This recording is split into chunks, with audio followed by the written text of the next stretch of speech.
She's my bestie, that's my bestie. Your pair of eyes had me paralyzed. Toxic nigga, but you made me to a better guy. Smoke, but with you on forever, ever. I could watch you all day, girl, like you televised. You think like this nigga, they ain't never lied. I left the bitches alone, I had to pick a side. Look in your eyes, girl, you were hypnotized. Of course, it was your breasts, hips, and them damn thighs. Close my eyes, I'm still mesmerized. Trying to get mad at my bestie, I tried. That's my bestie, my pretty. I heard she's the one, she's got it going on. That's my pretty eyes, baby. Yeah, yeah.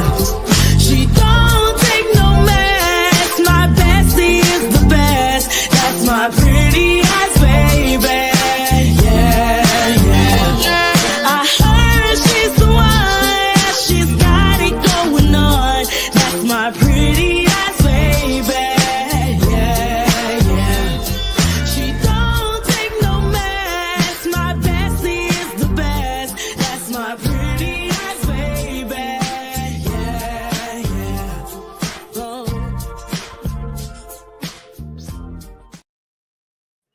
Hey, what's up? What's up, Chakra King? Hey, Daniel. Good to see you. So I'm back at it with this Karen Read. Oh, what is going on with my hair? Anyways, I'm back with Karen Read. She started court today. They did jury selection today. I believe they have 2 jurors seated. So, we don't know how long it's going to take for her to pick a jury, but the minute they pick a jury, opening statements start, and I will be on that. Also, there was a police audit for the Canton Police Department, and they found that, protocols weren't met during their investigation of John O'Keefe's death. So yeah, they got that. I don't know if they'll be able to use that in court or not because, but I think they should be able to. Some way, somehow maneuver it in. You know what I mean. Anyways, so I'm going to get started on day 12 because, I missed yesterday. I don't know. I'm on this new medication. I was just really tired. Matter of fact, the medication. I got to take my blood pressure pills. But anyways, all right. So let's get started.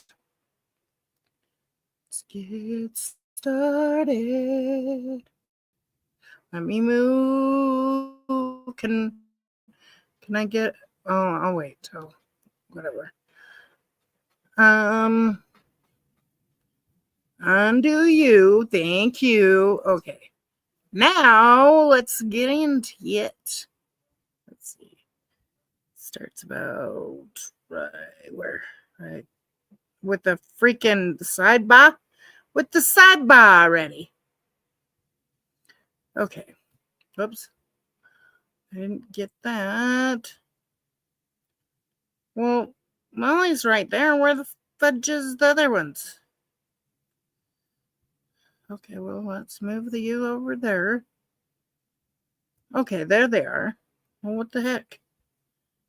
Am I lost in the sauce or what? What? Let's go right there.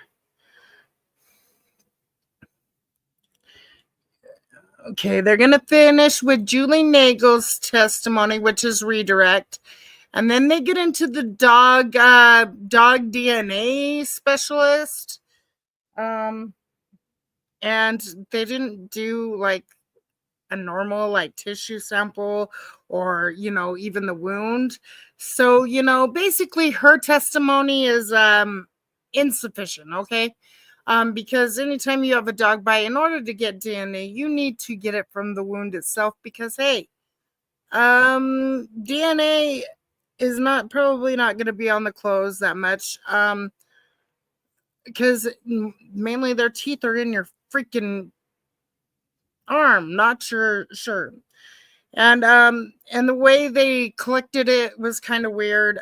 They collected 2 swabs both together on all I don't know how many holes there was from the teeth marks, but it looks like a, I've had my dogs, my cats puncture a hole in shirts and stuff, and it looks exactly shirt. But that's besides the point. She's gonna have a new trial, so what does it matter? It's April Fool's Day. Fuck it. You know what I mean?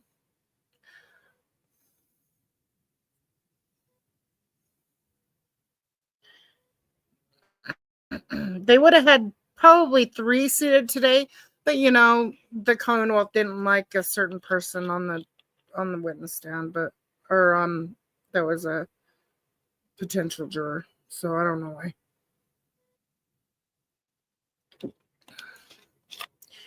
People are getting the whole you're one race or another type bull crap, which is bull crap.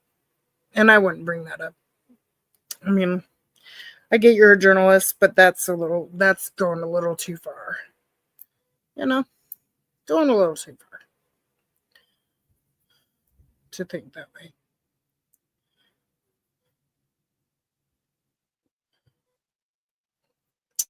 I wonder if this dude's gonna be in the trial. That's what I wonder.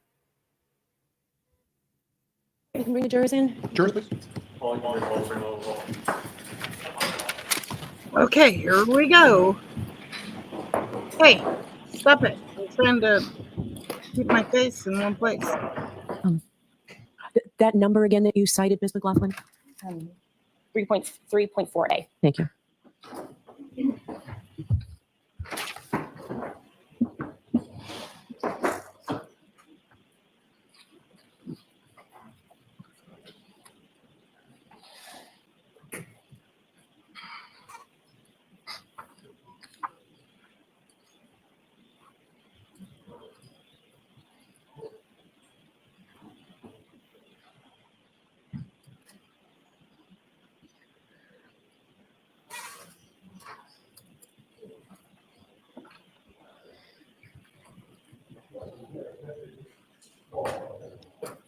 It's time now. Come on, jurors, get your butts in there.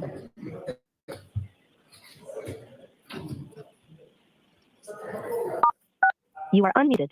You are unmuted. You are muted. You are unmuted. Well, how many times are you gonna mute and unmute yourself, lady?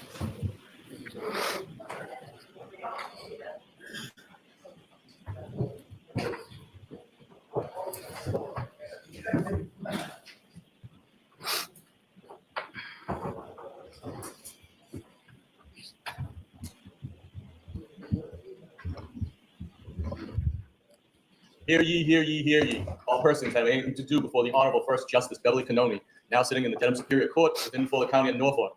Draw near, give your attendance, you shall be heard. God save the Commonwealth and this good court. Thank you. May be seated. Morning. Morning. 22117, the Commonwealth versus Karen Read. All right. Good morning again, counsel. Good morning, Ms. Reed. Good morning, jurors. We appreciate you being ready and willing to go forward. We did spend a little time this morning with the lawyers moving things forward, so our time was well spent. We appreciate your patience. I have to ask you those 3 questions. Were you all able to follow the instructions and refrain from discussing this case with anyone? Yes. Everyone said yes and nodded affirmatively. Did you also follow the instruction and refrain from doing any independent research or investigation into this case? Yes. Everyone said yes or nodded affirmatively. Did anyone happen to see, hear, or read anything about this case since we left yesterday? No. Everyone said no or shook their head. All right, thank you. May we have Ms. Nagel, please?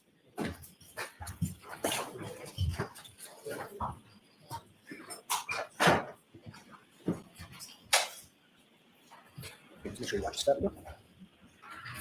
Raise your hand. You solemnly swear to the court during the case that I hear you the truth, the whole truth, and nothing but the truth, so help you God. Yes. Okay, thank you. Ms. Lally. Yes, Your Honor.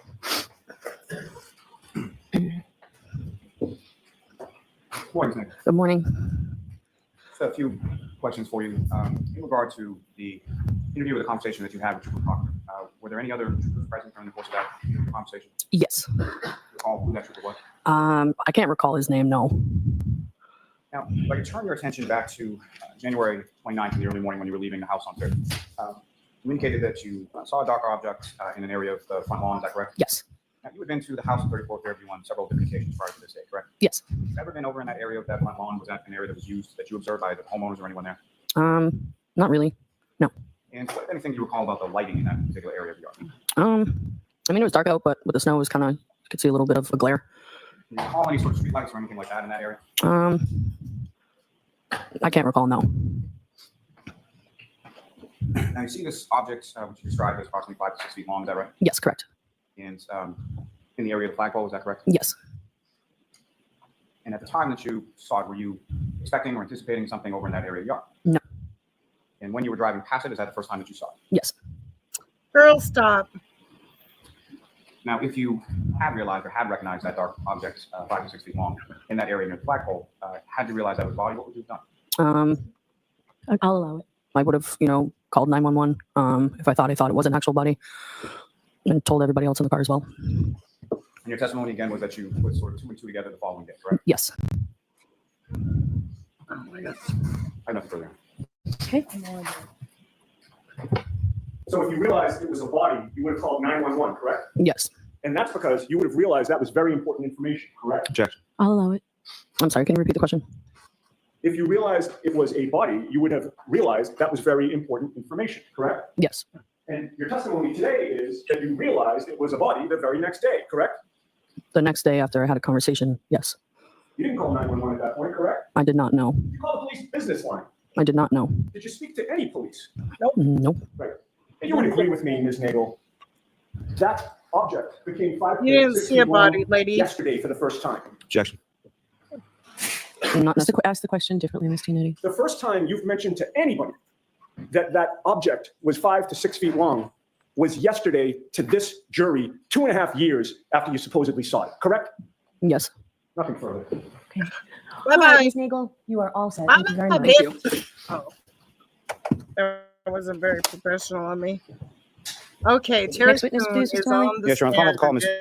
Terry And Coon to then the it stand. will be her brother, Julie Nagel's brother. While she's coming in, can I see counsel just about this his witness for a second, please? ex-girlfriend, his friend Ricky, and then Allie McCabe, I believe, and then Colin. Let's start at Collins. So yeah, and I'm glad Allie's kind of sped up because she drives me crazy. When I know that they're not telling the truth, I tend to get irritated. So it's a good thing that I'm watching this tell and you fast that forward. 'Cause sometimes we call witnesses I'm out gonna of order. lose Sometimes my witnesses mind. have to be called in a certain time frame because of their schedules Lose or my some other instance, and the freaking lawyers are kind enough mind to work this next out week. among themselves. So we appreciate it. All right. I mean, yeah, not next week, but when the other trial starts. This is going to be crazy. Oh, hold on. Also, I do have to do the reaction to Melly's trial. He was seen in court today or yesterday. Anyways, I'll have to do that update. And then Lori Vallow, I believe she starts her opening statements. If they do start court tomorrow, I don't know if I want to stream that or not, because not too many people are in really care about that woman. That woman is but because it's a pro se defense, I want to check it out. That's just me. So maybe I'll watch it on my own. Maybe I'll do a reaction. Who knows?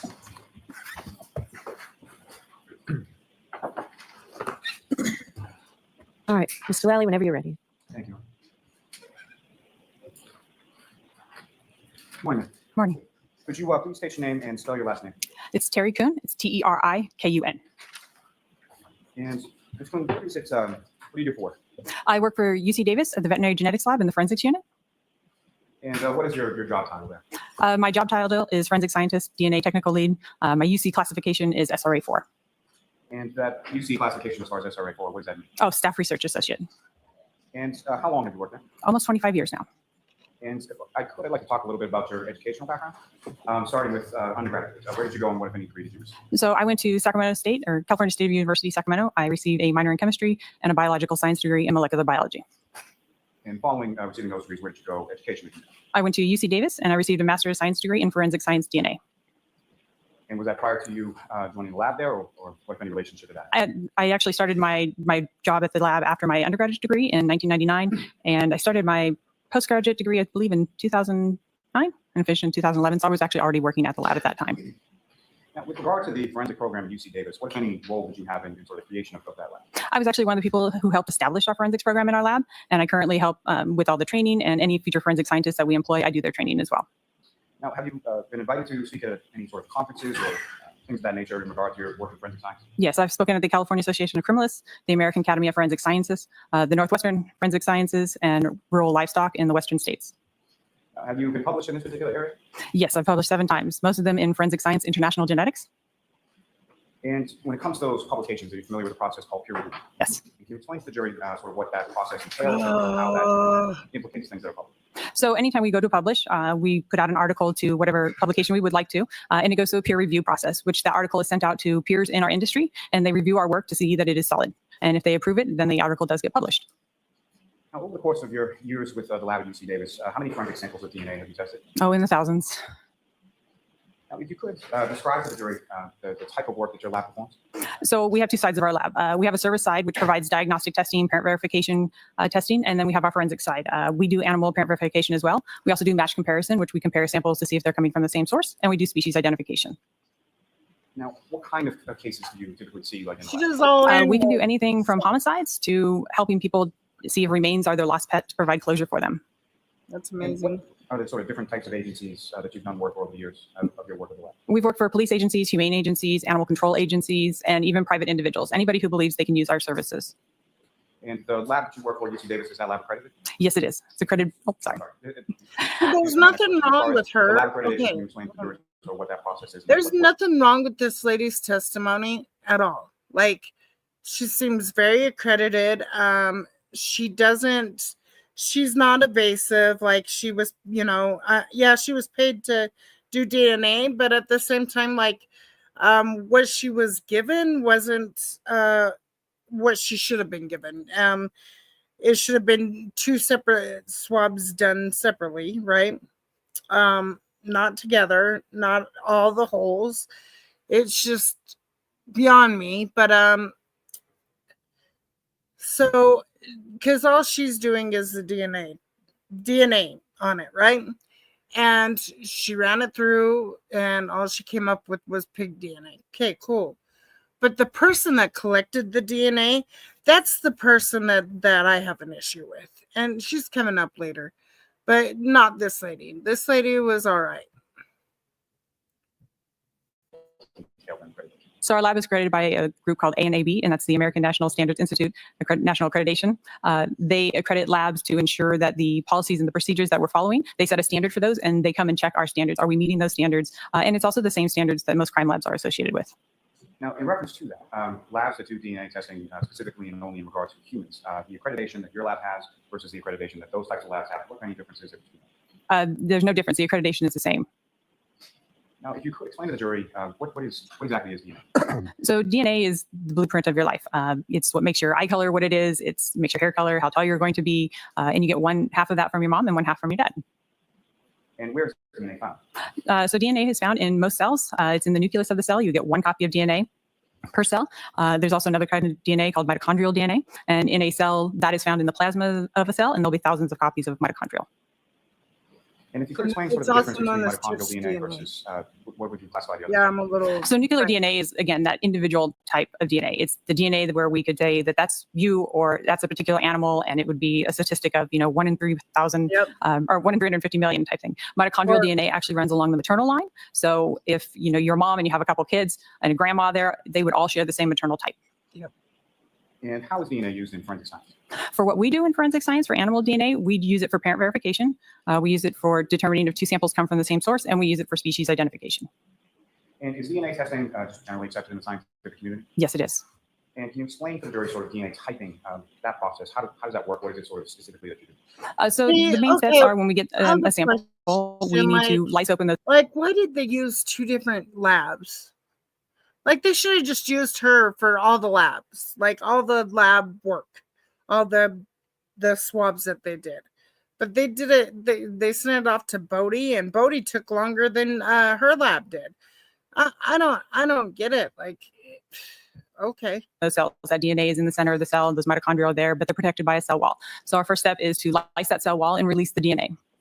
Once that is done, we want to see how much DNA that we have. And so we have something called qPCR, or quantitative PCR, that allows us to tell how much of that nuclear DNA is in a sample. From there, we would go to a DNA typing.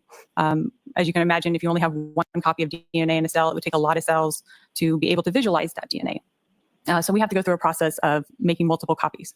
We use something called pointers. It tells us what parts of the DNA that we're looking for. That can vary from species to species or from test to test of what we're trying to do. And we amplify that in a process called PCR. And that can be kind of, you could think of it like a photocopier. Every time it goes through a cycle, it makes a copy. So if we start off with 1 copy, we get 2. From 2, we get 4. 4, we get 8. And by the end of this cycling, we have millions of copies that actually allow us to be able to visualize that DNA. And then the last step is actually visualizing it. The DNA actually has to run through a matrix. It's kind of like a sponge with all the little holes. Small pieces of DNA go out first, and we can see those first, and the larger pieces of DNA come out last. So it's allowing us to both see the DNA, and it separates it by size. And did you do? That's why they do the forensic buccal testing, swabs, with regard to sample because there's procedures more in this case? cells Yes, I did. in your, As far as those steps that you just in described, here. the steps that you followed. in your correct? cheek. Yes, they were. And do you have sort of standard procedures for what you do in the lab? Yes, we have standard procedures, or SOPs, that we follow for all of our work that we do. And so fair to say in this case, you follow those same sort of standard procedures and protocols? Yes, I did. Now, what kind of efforts are taken in your lab to preserve the evidence or prevent contamination? So what we do to preserve evidence, prevent contamination, one of the things we use is a bleach product. So anytime we're using a surface, be it for sample collection, doing PCR, doing the extraction, we're wiping down everything with this bleach product, doing our work, and then wiping it down again. Samples are stored according to what we have. So dry evidence is stored in a locked cabinet. Wet evidence, such as blood, is stored in a fridge. Tissue is stored in a locked freezer. The fridge is also locked as well. So they're and they're also kept in their original packaging, and they're sealed, and they're only unsealed and used when they're being actually manipulated for sample collection. And what samples did you receive in this case? In this case, we received 2 swabs. And Dr. may I have just a moment? Yes.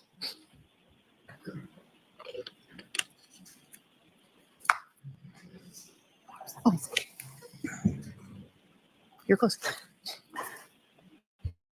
Dr. may I approach the witness? Yes.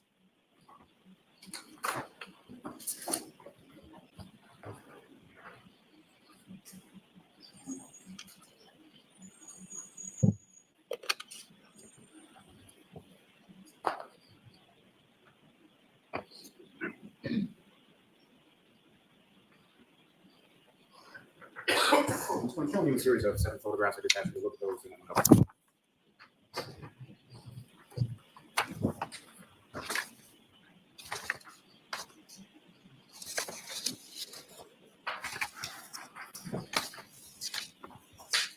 Okay. And just in general terms, you recognize what's depicted in those 7 photographs? Yes, this is the evidence that we received. And those photographs that you would have taken as you were unpacking the samples in this case? Yes, and they contain a sticker on there that has our case number, the date we received it, and my initials. May I approach again, Your Honor? Yes. I'll introduce in a minute as the next exhibit. Okay. Thank you.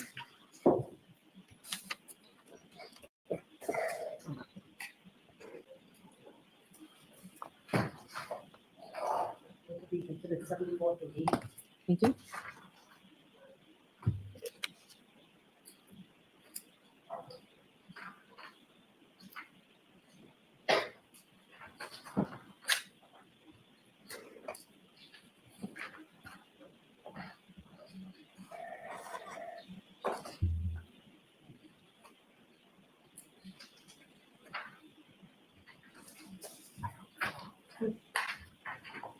Okay, thank you. Your Honor, may I return these to the witness and with the court's permission, may I publish them to the jury? Yes. Ms. Kuhn, now place before you, but I place before you, this is now marked as exhibit 780. With regard to the first exhibit that you have before you, They knew what they were doing by doing that shit. what's up on the screen, is that what you have before you as exhibit 74? Yes, it is. Can you describe the And all that was there was So this is the evidence that we DNA. received. The little sticker on the bottom is the one that we applied at our lab. It includes the case number, the date, and my initials. And we do this to ensure that we can show that this is how the evidence arrived. It arrived in a sealed and packaged manner. And the following exhibit number 75, that's essentially another photograph of the same packaging, is that correct? So it's the same packaging, but it's the back of the packaging, because in this instance, that actually shows where the evidence was sealed as well, and the date as well. And who, if anyone, or what entity did you receive this package Can I look at my notes? I don't recall the exact entity. Yes, you can. Thank you.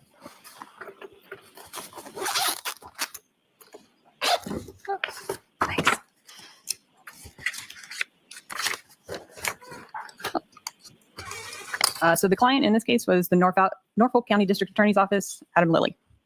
And so, but as far as the sample from whom you received, was that the Massachusetts State Police Crime Lab? You mean They were the people I was in contact with about sending them. We consider the client is the one who submitted the sample on our submission form.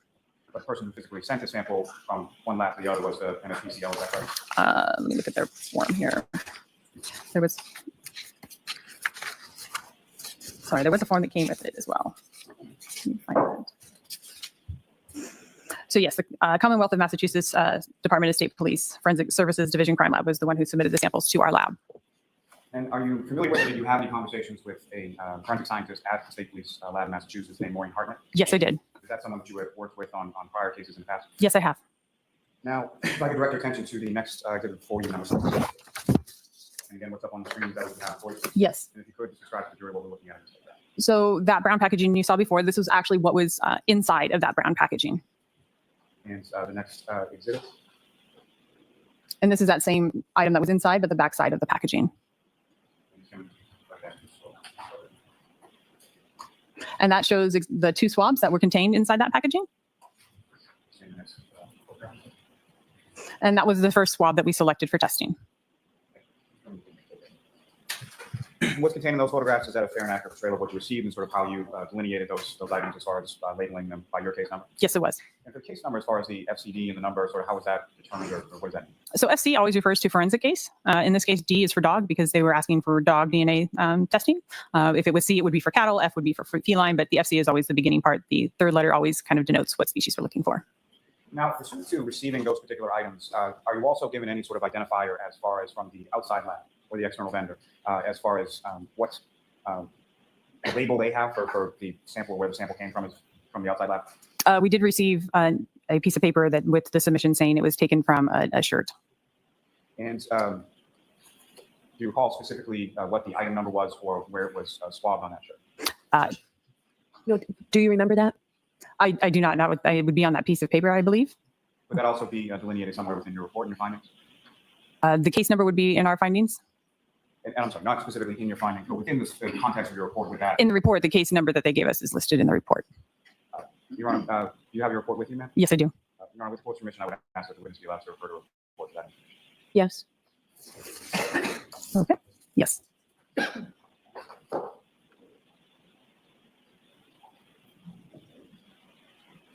I'm sorry, what is that? Did you want the case number there? The case number, the item number. So the case number was listed as MSCLP number 22-02184, item 7-18.16. Now, with reference to these samples, did the samples arrive as you expected as far as the packaging and things of that nature? Yes, everything was arrived sealed, and as you saw, that was documented in our with our photos, and it's also documented in my notes. Did you test all of the samples that were submitted now? Yes, we did. And what is it that you were asked to test? We were asked to determine species via canine qPCR. qPCR is that quantitative PCR that tells us how much DNA is in a sample, and it is specific for canine because the next goal they asked is if we could develop a DNA profile to possibly use for a comparison with a reference sample to be submitted later. If we weren't able to see anything with canine DNA there, we were asked to do our species test called Meat ID. Now, first, with reference to the sort of nuclear DNA testing that you did, what were the results of that initial test? For the canine qPCR testing, we did not see any canine DNA. And when you say, just if you could explain the jury or expound upon that, as far as what are you looking at and what are you seeing or not seeing that leads you to that? So the canine DNA we're looking for in that is that nuclear DNA, that DNA that's used for an individual, because the idea was if we see canine DNA in the quantitative qPCR, then we know we have canine DNA on that swab, and we can try and use that to develop the DNA profile for a later comparison. Now, per the questions that you were asked or what you were asked to test, upon not finding any canine DNA from the PCR test or the qPCR test, what if any steps did you take further testing? The next test we performed was our Meat ID test. It's a general species test. It tests for 12 species altogether. They would include dog, cat, bison, cattle, horse, sheep, goat, mouse, rat, pig, and rabbit. I'm pretty sure I got them all, but I can't guarantee. Now, and I'm sorry to jump around here a little bit, but when going back to sort of the qPCR testing, can you? So I'll be there. I'll be in the chat. What type of instruments are you using and what exactly? I'm going to see. Process? So we're taking the sample and we're using primers that concentrate, that point to a small piece of DNA for canine, and it's supposed to amplify it. And every time it's amplifying, it's actually releasing a color, fluorescent color that it's measuring. So if there's canine DNA, this fluorescent color keeps popping up, and it gives it a measurement in which it will tell us how much of the canine DNA we have. But in this case, the test did not see any fluorescence for canine DNA. So it was a negative result. And then as far as when you say canine DNA, is that dogs specifically, or what if anything else will be included within canine? In this qPCR test, other canines will work, or canids will work, like wolves, coyotes, and we are now doing some further testing on foxes, but we have not concluded those tests. Now, as far as the meat ID test that you're talking about, that sort of second, can you explain again to the jury sort of what is involved in that and what are you doing with regard to that? So the meat ID test actually targets the mitochondrial DNA, which makes it a little bit better. There's, like I said, there's 1,000 mitochondrial in a cell versus that one nuclear DNA. So it's a lot more there. It's also a circular piece of DNA. So it's a little bit more hardy. It sticks around.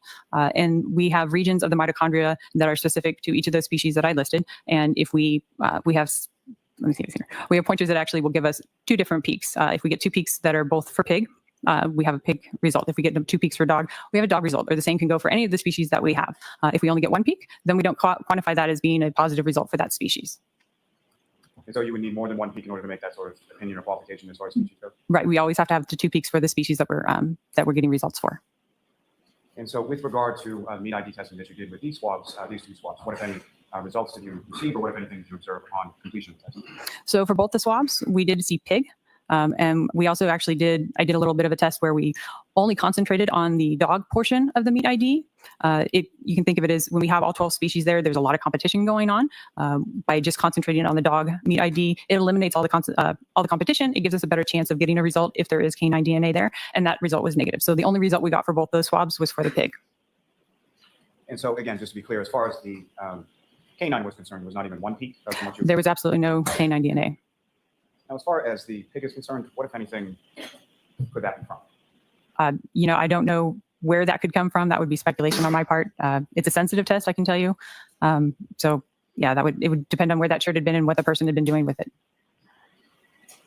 My question, I guess, is as far as a source, could that be from beyond just an animal? Could it be from some other source, such as food or something like that? Yes, it could be from food. We have tested the meat ID test. In fact, that's what it was developed for, was for testing food products. And so we've seen it come from cooked pork, cooked bacon, in terms of pig. I do remember those were tested specifically.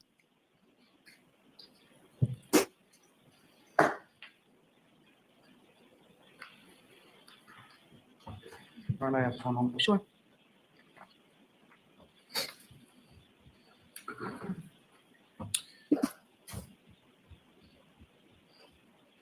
So, Ms. Kuhn, just lastly, just to be crystal clear, from your testing in regard to both qPCR and the meat ID testing, there was absolutely no canine DNA that you observed on the 2 samples that were submitted to you from the State Police Lab, Massachusetts. That's correct. We observed no canine DNA. Thank you. I have nothing further. All right, Mr. Jackson. Thank you. Good morning, Ms. Kuhn. Hi. Just to finish that thought, to start off, there was no canine DNA detected in your testing, correct? Correct. So when you say there was no canine DNA, that's a little bit of an overstatement, correct? There was no canine DNA in the swabs that we tested. Exactly. Okay, perfect. So the Massachusetts State Police did not send you any actual items of clothing or cuttings or source material, did they? No, they did not. As a matter of fact, the only thing to be tested were the swabs that you received, those 2 swabs that we saw very nicely photographed. Yes. You'd agree that your analysis of those swabs is only as good as the starting material with which you have to work, correct? That would be correct. I only have the swabs to test. That's the only thing I can talk about. So the integrity of any DNA testing has to start foundationally with the proper recovery techniques for what's being tested, what goes on the swab. I have no idea how the agency collected the swabs. So you're left, I guess the next question would be, you're left to assume that proper techniques were used to swab the source material. Yes. And for forensic scientists, that assumption may not always be valid. Well, in cases cases can vary for us. Sometimes we get the actual source material. Sometimes we do get the swabs. It's dependent upon the agency sending it in. It depends on their policies and procedures, which I cannot dictate. Right. So that because if the swab is not collected properly, or the source material is not swabbed properly, then you're left with sort of a garbage in, garbage out analysis, right? But I wasn't there to see the swabs being collected, so I have no idea. I couldn't comment on that. So that answers my next question. You were not present when the swabs were taken, correct? No. You couldn't oversee the collection of those swabs? No. You didn't take the swabs yourself? No. Okay. And you never did receive any of the source material from which those swabs were taken? No, only the 2 swabs. You do understand very clearly from your testimony and the UC Davis, University of California Davis lab, and the impressive work that y'all do, you do understand proper protocols for evidence collection, correct? Right, when we do collection at our lab. For one thing, you keep proper logs, correct? Correct. As a matter of fact, in your report, there's a log, a couple of pages of logs that literally detail down to the minute when somebody touched those swabs, correct? Correct. That's because it's important to maintain those types of logs to avoid contamination on the one hand, right? I don't know if keeping the logs prevents contamination. That's a fair correction. The logs would give you an idea of who touched something when, and if there was some contamination, you might be able to work backward to figure out contamination occurred. Correct. That's why the logs are in place, correct? It's to be able to see step by step where everything was going. It maintains a very, very specific chain of custody. Correct. So everybody that touches those swabs or that item is going into an evidence locker or coming out of an evidence locker or being tested. That's highly, highly regulated, and it's marked on a log. It's documented in my case notes, and it's documented on our internal chain of custody. So there's literally multiple documents that that memorialize the movement of that evidence, right? As it goes through our lab, yes. Right, and your lab, that those criteria include the time that something was touched, Yes. the place where it was touched, We don't document the place. meaning it was taken out of this particular locker and put on this, Oh, yes. the person that manipulated those items or that Yes. item. Okay. You were asked about the processes that your lab undertakes to avoid or reduce contamination. Correct. You were asked that by Mr. Lally on direct examination. You recall that? Yes. You went through what your lab and the accreditation process, the protocols that you would employ to make sure that contamination is reduced, hopefully to a minimum. Yes. But you don't know what any other lab might employ in terms of their reduction of contamination processes. No, I don't know those. And you specifically don't know what the Massachusetts Crime Lab did or didn't do with this subject material before you got the swabs. Correct. You don't know if they took any steps, as a matter of fact, to reduce contamination of the source material before the swabs were taken. I don't know anything about how they took those swabs. You would agree that, for instance, if the source material had been tossed on the bottom of an ambulance floor, that could encourage contamination of that source material. Objection. Can you answer that question? I don't know because we haven't tested that sort of thing. Well, It's an interesting question. I do agree, but we have not done any validation, which would be able to prove that sort of thing. well, I guess what I'm asking is if the item is supposed to be non-contaminated, right? It's supposed to be relatively pristine, and it drops on the floor, that might encourage contamination of that particular item. It's supposed to be left as pristine as possible, correct? Again, I don't know the history of the item, so I couldn't speak to it. All right, so I think you have to move on from that. If in fact the source material was not packaged properly, could that encourage contamination? But I didn't see how the items were packaged. I'm not asking you that. I'm asking you hypothetically. If an item, a source item, is going to be tested, is not packaged and handled properly, that could encourage contamination, correct? I have not seen that. What I've seen when something's been packaged incorrectly is I've seen the induction of mold growth, which has prevented bacteria, which causes bacteria, which eats away at DNA. So it doesn't give me contamination, but it does mean that I don't see DNA. There might be, if something is handled inappropriately, for instance, if something is handled sloppily before it's tested, it might reduce the validity of the ultimate test that's undertaken, correct? Objection. I'm going to sustain that. There are certain proper swabbing techniques involved in the preparation of a swab, correct? Yes. That includes wearing gloves, using clean tools, correct? Correct. It includes proper documentation of the swabbing. Correct. The documentation might include the location or the description of exactly where the item was swabbed, is that right? Correct. That would be helpful in your analysis to know exactly where something was swabbed. No. What about any visible markings to show where swabbing was taken? Is that normally done? Again, it varies from lab to lab what we get. I unfortunately can't dictate what every other lab does. They all have their own policies and procedures, and we work with labs across the United States and the world. If you were swabbing something in your lab, which is an accredited lab, would you encourage marking exactly where something was swabbed so it can later be documented? When I swab things in my lab, I actually circle on the item. There's a note with the case number, my initials, the date, and also a ruler present in the photo. So if we have to go back in your circumstance that you just described, if we have to go back and try to replicate exactly where that swab was taken, you could do that. Yes. Okay. And you think that's obviously an important protocol. That's the protocol in our lab. So the swabs that are used are sterile swabs, obviously. Yes. In fact, isn't it true that crime labs discourage, for the purposes of DNA swabbing, discourage the use of swabs with wooden sticks because they can encourage contamination as opposed to plastic sticks? I have not heard that. The swab is supposed to be moistened, right? I do suggest that people moisten them with water in order to make a better transfer. And that needs to be distilled water, sterile water. Correct? Sterile water. And you swab over an area of interest, and then generally you would photograph the area that's being swabbed, correct? I do. You would want to air dry that swab Yes. before you package it. Is that right? When I do my collection, I don't need to air dry my swabs because their next step is actually the extraction process. So I'm not doing collection and then pausing. I'm doing collection and starting my extraction. When you, as a matter of fact, when you're collecting biomaterial, tissue samples, for instance, blood, other biomaterials, you would not want to package those in plastic because that would encourage some sort of mold growth. Mold and bacteria, yes. So it's discouraged putting blood, for instance, in plastic containers. Correct. What he is You certainly doing wouldn't put here like is material you're working with masterful, and I don't know non-sterile. how how the jury in this trial didn't get it. He's putting a hole in all of Canton's collection of bodily fluids and such, and also blowing a hole in their chain of custody, memorializing the crime scene, stuff like that. There's certain protocols like they should have done, and they didn't. And basically, yeah, Objection. yeah, she didn't find dog DNA, but at the same time, he can still use her to talk about protocol, how to properly collect DNA, how to properly, storage it, stuff like that, So this was a very good witness. Sustained.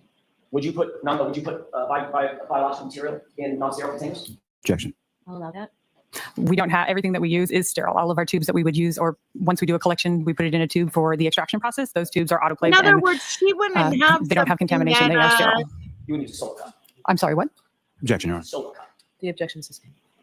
You would maintain a strict chain of custody over that item to ensure the integrity and the admissibility of that DNA Yes. evidence? I did, yes. And I think we've covered this. You may have answered this already, that your personal protocol is that you actually photograph where everything is being swabbed from, correct? Correct. If there was DNA present on a source item and it wasn't sampled properly or swabbed properly in the right spot, then that DNA would likely not be detected, correct? I don't know why, I don't know the circumstances or why you would swab things, in a specific spot. I know in my lab how we do things. What I'm asking is, if you have a source material and there's DNA over here So and it's swabbed hypothetical. over here, you would expect this Hypothetical. swab to detect that DNA. That's correct. Objection, Your Honor. Move to I'll strike. let it stand. I'll let him have it. No, What information were you provided about? he should these be two able to specific get samples? that fucking in. See, that's what I don't like is they hurry up and do all this shit. Oh, no, you can't try to get it through another witness. No. We got to move to strike that because, it makes the officers look bad because she followed more protocol than they did. I wasn't really provided any information. I had to work with the person from the crime lab asking about what they wanted to test and try and narrow down the testing in terms of species, simply because it helps us make sure that we're directing the testing in the correct way for the answer that they're, or for the question that they're answering. So knowing the species in this case was important. It also made it so that we made sure that the testing was affordable as possible. Understood. Would it be important for you to understand the condition of the material that was being swabbed as you engage your analysis? I'm not, Condition meaning, was it clean? Was it dirty? Did it have blood on it? Did it not have blood on it? Things of that nature. no, since we don't get to choose how evidence is given to us, nice and clean DNA would be perfect, but that's not our perfect world we get samples from. So Hardly ever happens, does it? no, it hardly ever happens. It would be important, however, to know whether or not there were obvious inhibitors on the source item when it was swabbed. Knowing that there's dirt would be helpful, or possibly blood, because those can inhibit, but not necessarily. We don't necessarily have to know that ahead of time. Were you told in this instance that the swabs were taken from a garment that had blood on it? No. Is blood an inhibitor? It can be, yes. Is garment dye an inhibitor? Yes. Were you told that there was blood on a dyed garment when you received the swabs? No. Your report indicates that the swabs you did test, these two swabs, quote, did not indicate the presence of canine nuclear DNA, but did indicate the presence of inhibitors, end quote, correct? That was in our qPCR. Right. You explained that, quote, this result is obtained when either, number one, the canine nuclear DNA is degraded, is that right? Correct. Number two, it's, quote, obscured by inhibition, end quote. Correct. Or number three, there is no canine nuclear DNA present, correct? Correct. So in your report, you indicated that there are three reasons that you list for the possibility of not finding or not detecting the canine nuclear DNA in that sample. Yeah, Correct. so in other words, Two of throw those it three out. reasons allow this for the idea whole that the DNA is testimony actually out. present, but it's either obscured But by don't, because inhibitors it or was- it's so degraded that it can't be detected. The nuclear DNA. Right. But it still could exist. It could, yes. It's just not, you can't see it if it's obscured, and you can't see it if it's just degraded. Correct. Exactly. Explain how an inhibitor works in your testing. Excuse me. An inhibitor just actually stops the PCR process from happening. And so therefore you would see no result. So did you find inhibitors in this sample? In the nuclear DNA testing, yes. And was that the qualitative polymerase chain reaction test, the qPCR test? Yes. And in fact, an inhibitor is pretty much any chemical that's literally going to inhibit the enzyme from helping make the copies. Correct. Certain dyes inhibit, Yes. and certainly blood inhibits. Heme from blood, yes. Yep. And because of that, at least in that sample, the nuclear DNA sample, you're not saying that there was no canine DNA there. You're saying that the testing did not detect it. In the qPCR nuclear test, correct. Bingo! And Because you've heard, obviously, how there's it a was famous collected. quote in science, that the absence of evidence is not evidence of absence, right? Correct. Can you describe to the viewers what that phrase means? Objection. Sustain. It means just because you don't find something means it's not there. Objection. Sustain. You were able to detect Stop it, the presence Lally. of pig DNA, right? Correct. And I think you said on direct examination that that could come from a number of sources, including food sources, right? Correct. Could come from dog treats. Pardon me? Yes. Could come from dog treats. But there are dog treats that are pig ears, literally. Right? Objection. Allow it. I believe so. Or it could be that the shirt that was the source material was contaminated, not properly preserved. I can't say where that DNA came from. You're not aware of any feral pig populations in Massachusetts, are you? I'm not. Dog saliva would obviously be a good and rich No source. wild of DNA, correct? hogs. You agree? It depends on the context. We have cases where, I mean, I can refer to 2 cases that we did recently where there was small bites and we were able to get nuclear DNA from those sources. Because there's probably saliva. Yes. Right. So saliva contains active, living, growing cells that slough Yes. off in the salivating process, right? Correct. That's why oftentimes for 23andMe or other companies, they want you to swab inside your cheek. Right. DNA, right? Yes. So that's a relatively rich source of DNA, you would agree. It depends on the amount of contact in the attack. However, dog claws, the claws, would not be a good source of DNA, would they? No. And the reason for that is because the claws are like human fingernails. They're made of keratin. Correct. Keratin is dead, hardened cells, Correct. and not a good source for DNA. Not in terms of scratching. We can do something where we pulverize them and we can get DNA from them then. You have to have a claw. Generally, yes, we have to have the claw material. I spoke over it a little bit, but I want to make sure we're clear about that. We're talking about you can possibly get DNA in a mitochondrial test if you have the claw and pulverize the claw. Correct. Possible to find some DNA. But in terms of touch DNA, We don't. difficult to find it from a claw. I really can't speak about touch DNA because it's not something we tested or validated in our lab. So you didn't have any claws you tested here. No. As a matter of fact, you were just testing swabs from a shirt. Correct. And you've already agreed that keratin is not a good DNA source because it's dead cells. not Correct. alive.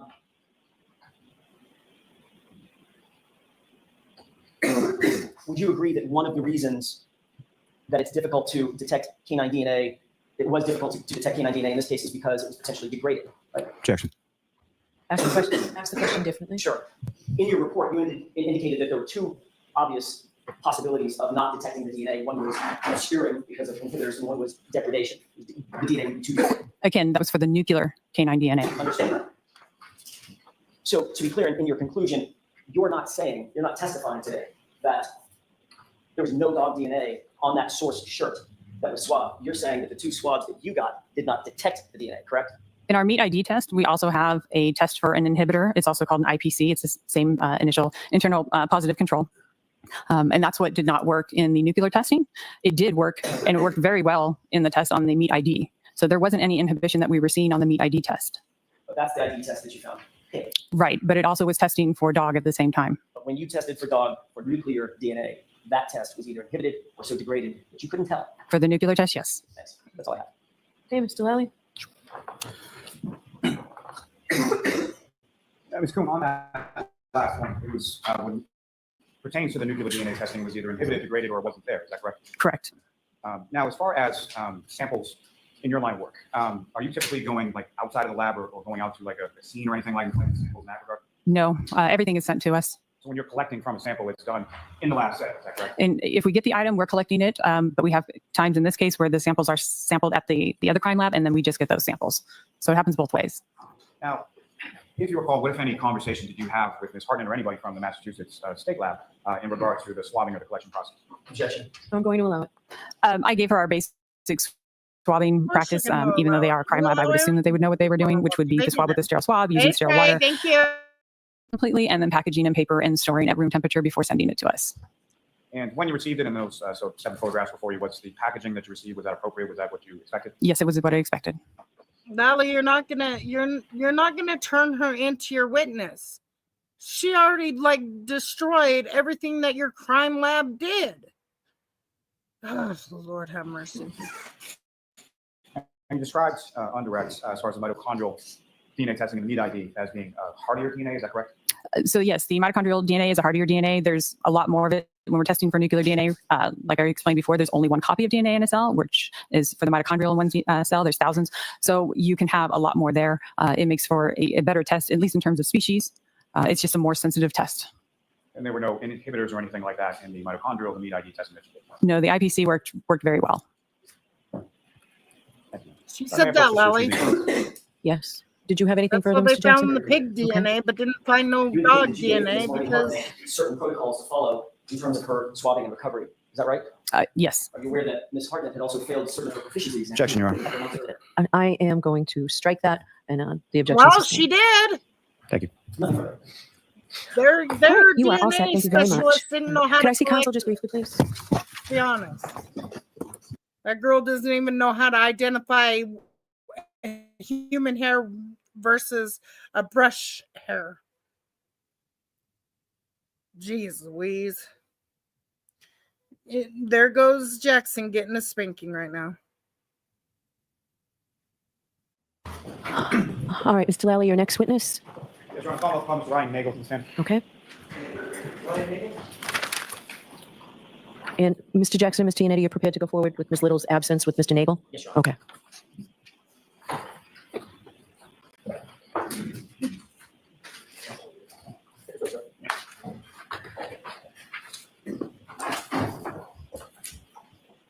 Stefan? You stop us against you, the court and jury, in case you haven't heard you the truth, the whole truth, and nothing but the truth, so help you God. Okay. Thank you. Whenever you're ready, Mr. Lally. Thank you. Your Honor. Good morning, sir. Morning. Could you please state your name and spell your last name for the jury? Ryan Nagel, Nagel. And Mr. Nagel, where do you live? I live in Canton. How long have you lived in Canada? 30 years. And who, if anyone, do you live in Canada? I live with my girlfriend now and her son. And prior to that, who, if anyone, do you live with? My parents, my brother and sister.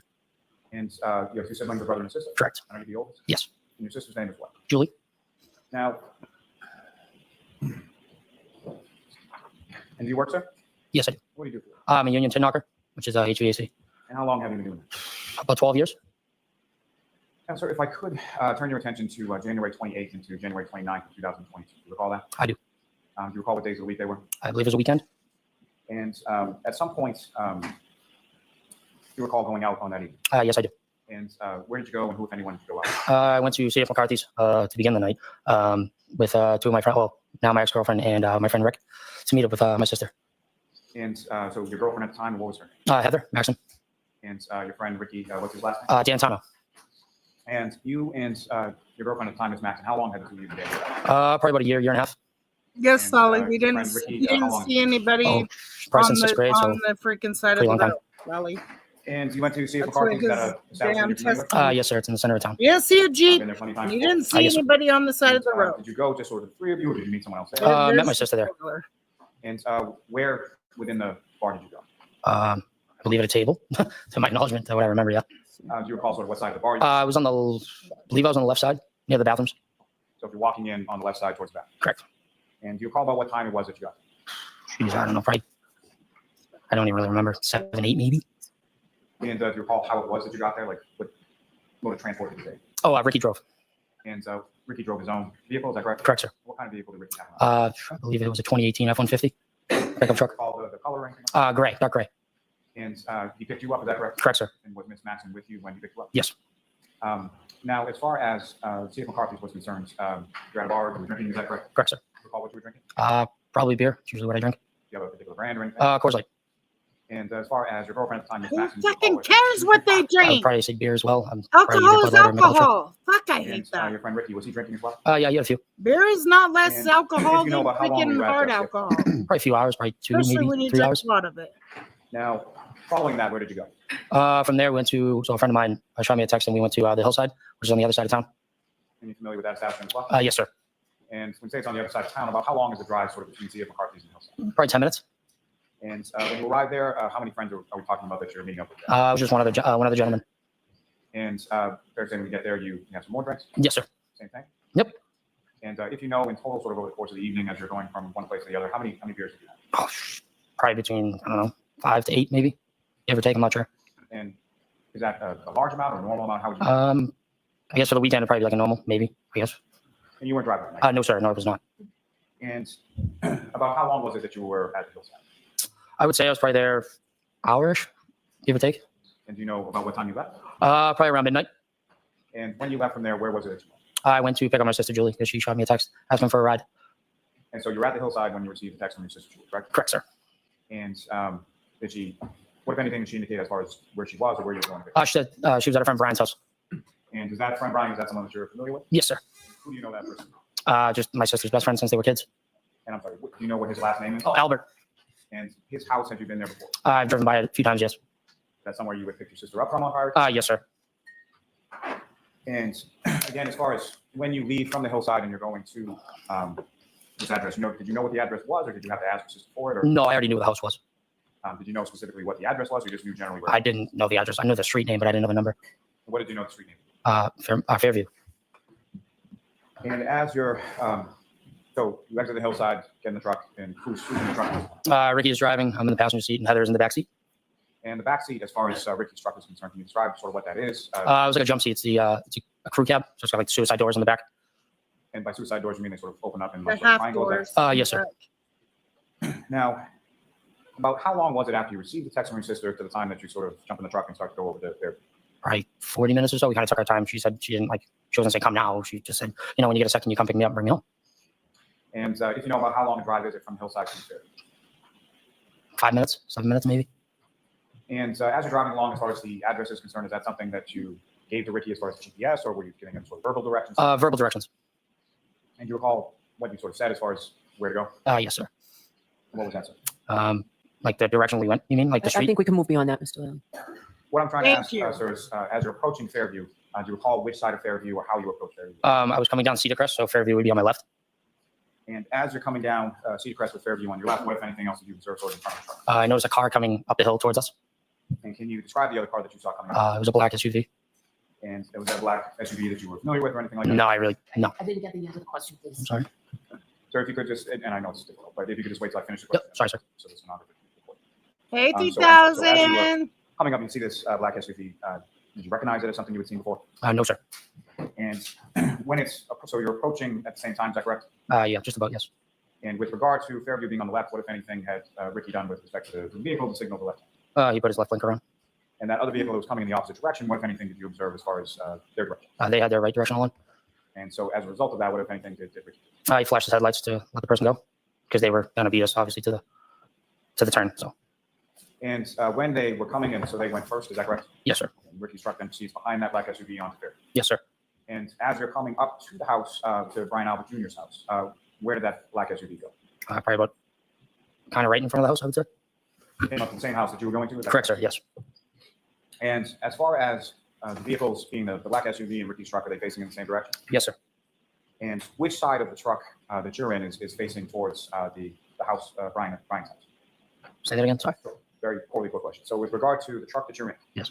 Is it the driver's side, the passenger side, or something else that's facing the house? Oh, passenger side. So my side. So your side and the passenger side facing the house. Yes, sir. And where did Ricky stop the truck in relation to the house? Right in front of the driveway. And when you stop in front of the driveway, about how far away from you is the black SUV that you saw?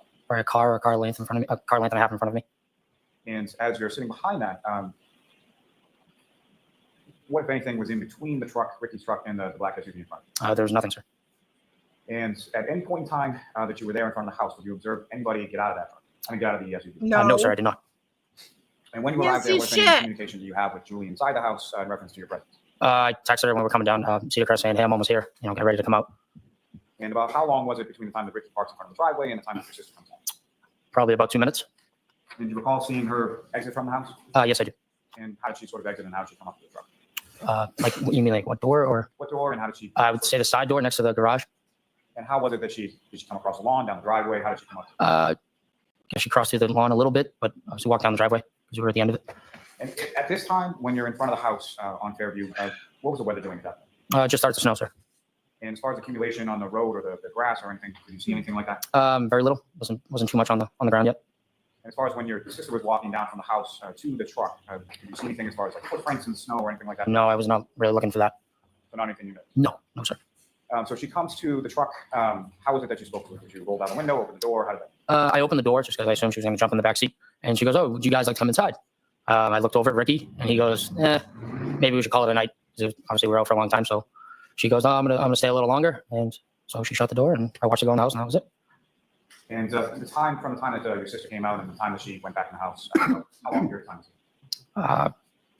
Maybe 30, 45 seconds tops. A relatively short amount of time. Yeah, it was kind of like an in and out thing. Now, as far as the black SUV in front of you, what, if anything, did you observe about? Okay, movement hold of that on, vehicle? hold on, I hold noticed on. that the brake lights. The only reason I know. Hold on. Somebody had said it was about 5 minutes, sir. Someone said it was about 5 minutes, not 30, 40 seconds, sir. Just noticed is because the brake lights are on, and it moved. Let's say moved up maybe another car length in front of us from where it was. And when was that in relation to when you were parked out there waiting for Julie, talking to Julie? When did that occur? Right simultaneously when she came out the door. So moved up a little bit further, about a car and a half, Further away from us. facing the same direction? Yes, sir. And was that the only time that you observed the vehicle move up, or did it move up again? No, that was the only time I saw her move. And when you say the brake lights, what part of the brake lights were you looking at? The only reason I noticed that it was the brake lights and not the regular parking lights because the third light above was on. And so above, sort of in the center of the back of the vehicle? Correct, sir. Yes. Now, as far as any of the other lights or any other part of the vehicle, what, if any, damage did you observe on the vehicle? None. I did not observe. It was dark out. And as far as And when he the vehicle wasn't in moved the up from one car. position to the next position, what, if anything, did you observe in the roadway as far as tire marks in the snow or anything like that? I didn't really observe any other tracks in the snow besides the car in front of us. So you did observe tire marks from the car in front of you, Yes. but no other tire marks that you saw. It was No, sir. barely starting to. And as far as around the vehicle, at any point in time, did you observe anybody exit the vehicle or be outside of the vehicle or anything like that? No, sir. No, I did not. And did you see anybody go from the vehicle to the house? No, sir. And did you see any footprints in the snow or anything like that around? No, mainly because obviously it was late at night and I wasn't really looking for any Duh. of that.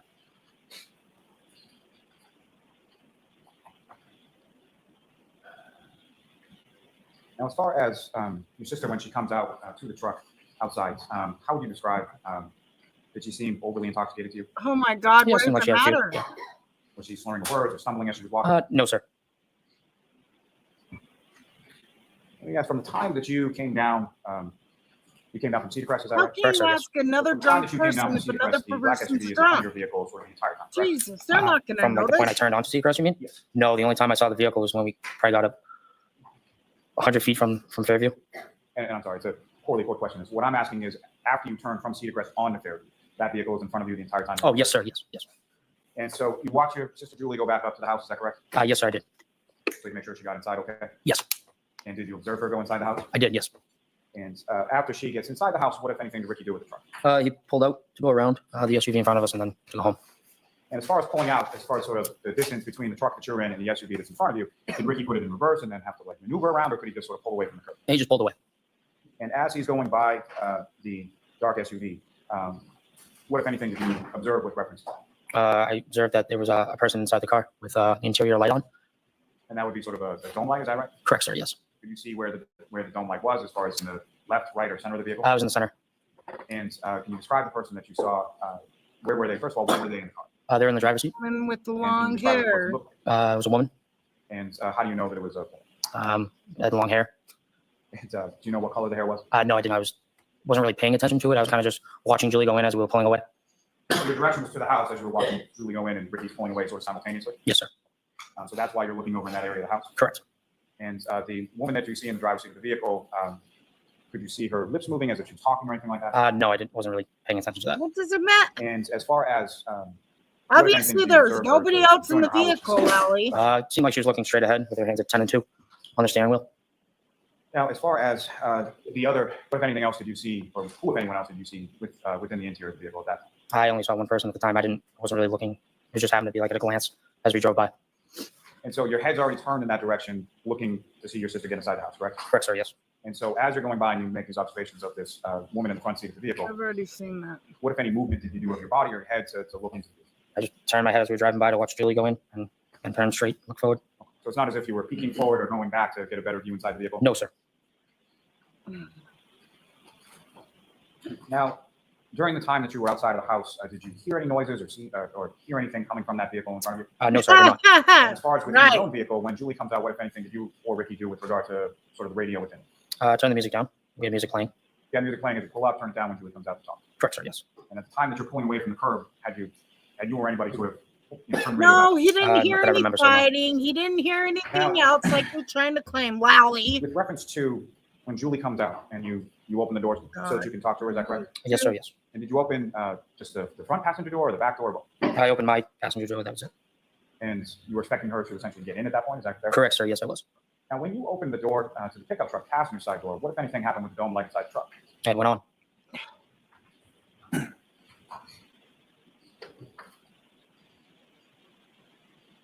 Now, after you go past the dark SUV, where did you go from there? It's my house, sir. And as far as your house, who, if anyone, gets dropped off there in addition to yourself? Just me and Heather. And Ricky then leaves from there, is that correct? Yes, sir. All driving From drunk. that road on Fairview. to Every your house, last about one how of you long ride? motherfuckers. 5 minutes? When you left the roadway on Fairview, the vehicle that you had seen after it initially pulls up an additional car and a half or so. When you left, was it in the same position after its movement that you observed? Yes.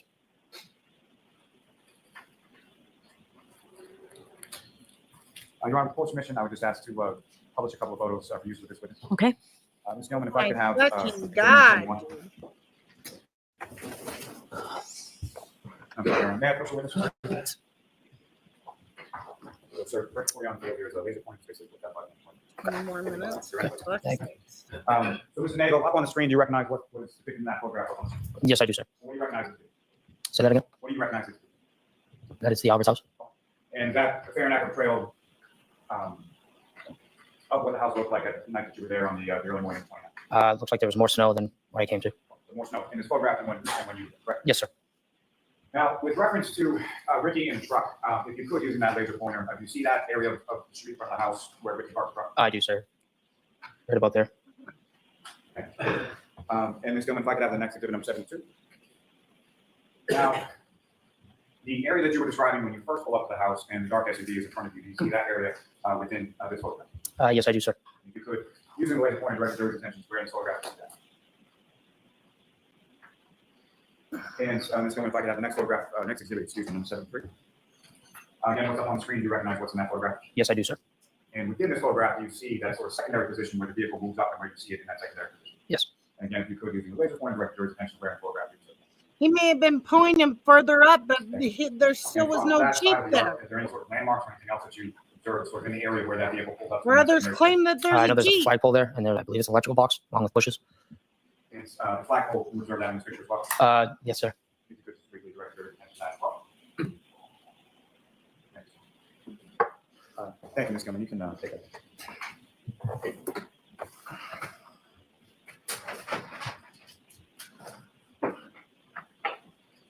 Can I have this moment? Yes.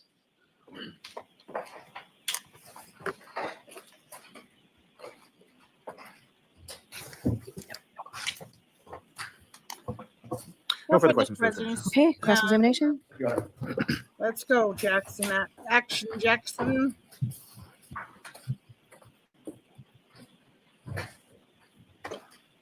Good morning, Mr. Nagel. Good morning. A couple of questions for you. Since January 29th, have you been contacted by anybody from either the Albert family or the McCabe family about the circumstances of January 29th, 2022? No, I have not, sir. Have you been contacted by any other person other than the Albert family or the McCabe family since January 29th, 2022 about your testimony or your statements? About my statements, no, but I mean, me and Ricky are best friends, and obviously it's things that we brought up in the past. Yes. I didn't mean to speak over you. So you and Ricky, and how do I pronounce his last name? Dantano? Dantano. You and Mr. Dantano had Dantano. obviously discussed the circumstances of that night Yes, sir. and what happened. Yes. Did that change your testimony in any way? No, sir. No, did not. You were interviewed by a Massachusetts State Trooper on or about February 7th, 2022, correct? Sounds about right. Yes. Do you remember which State Trooper that was? Not off the top of my head, no. His name Michael Proctor, sound right? No, sir. I don't think so. You don't believe it was Michael Proctor? I'm not 100% sure. No, I'm not sure. Do you remember the State Trooper that did interview you had a partner named Yuri Buchanan? Yes. That sounds familiar. Yes. During that interview, you told and I'm just going to call him the trooper, since you don't remember his name, the trooper and Yuri Buchanan, that there were two other people in the car when you approached 34th Fair. Say that again. Because You it told could have those been two troopers that totally. There were two other people in the car with you, Ricky D'Antuono. Yes. Yes, in my vehicle. Yes, sir. So they were well aware of the identity of Ricky D'Antuono and Heather Maxon. Dantano. And Heather Maxon at the time. Correct. As early as February 7th, 2022. Yes. I want to talk for a second about your approach to Fairview Road. You were coming along Cedar Crest, correct? Correct. You would have been going west-ish. I know it's a curved road, sort of west. If Fairview goes north and south, Yeah, okay, yes. You had been going west and then turning south onto Fairview, correct? Correct, yes. You indicated that the SUV, the dark SUV, beat your car to the intersection. Is that right? Correct, sir. And because the car was ahead of you, Ricky flashed his lights as a courtesy to say, you got the turn. Correct, sir. Because both of you were approaching the intersection, but the SUV was closer. Correct, sir. You pulled up to Fairview and stopped relatively close to the driveway, as you've indicated to the jury, correct? Correct, sir. And your car was as much as 3 car lengths behind that SUV. Do you recall that? When we arrived, Yes. I would say car length and a half at the time. Okay. Do you recall being interviewed on about May 11th, 2023, by individuals not associated with the Commonwealth? A gentleman came to my door, but I did not speak to him. Would it refresh your recollection? Do you remember talking in May of 2023 with anybody about this case? I don't know, 2023 may have been the feds. Okay, let's. I'm trying to. Just listen to my question. No, I understand. Were you talked to by anybody? Don't say who. Just tell me if you were talking. Yes or no. Yes, I believe so. Okay. Do you think it would refresh your recollection as to when that interview took place? What? When you saw a report? You're not supposed yes, to sir. mention Okay, the feds. Oops. There's a date right up top, and then a highlighted portion at the bottom. If you wouldn't mind taking a glance at that, and then look up to me Fucked up when you're there. finished your. Because it's a big secret that the feds were involved. Big secret. Big secret. Because no, we can't let the truth out. No, no, no, no, no. Doing that.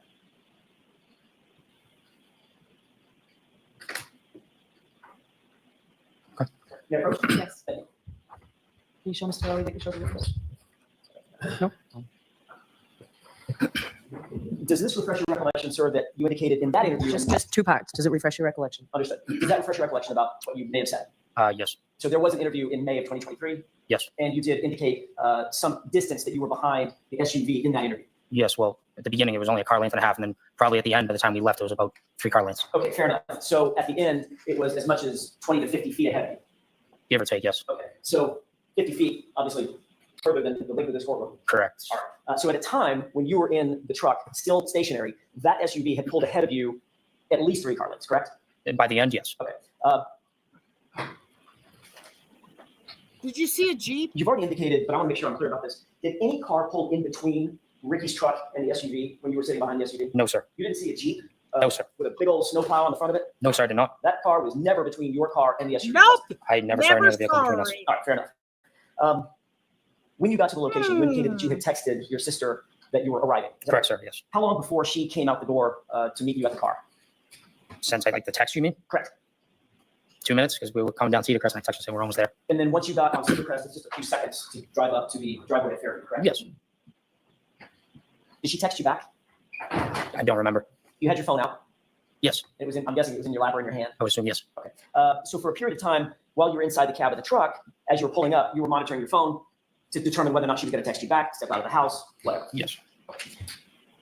Finally, your sister did come out the front door. Is that right? Correct, sir. And when she came out the front door, you were looking toward the right. No, when you say front door, like there's 2 doors to the house. That's a good point. Let's call it a front door, which is a classic front door, and then a side door. Correct, sir. Yes. Which door did she come out? The side door next to the garage. Okay, so that would have been close to 90 degrees from where you were seated. You would have been looking to your right.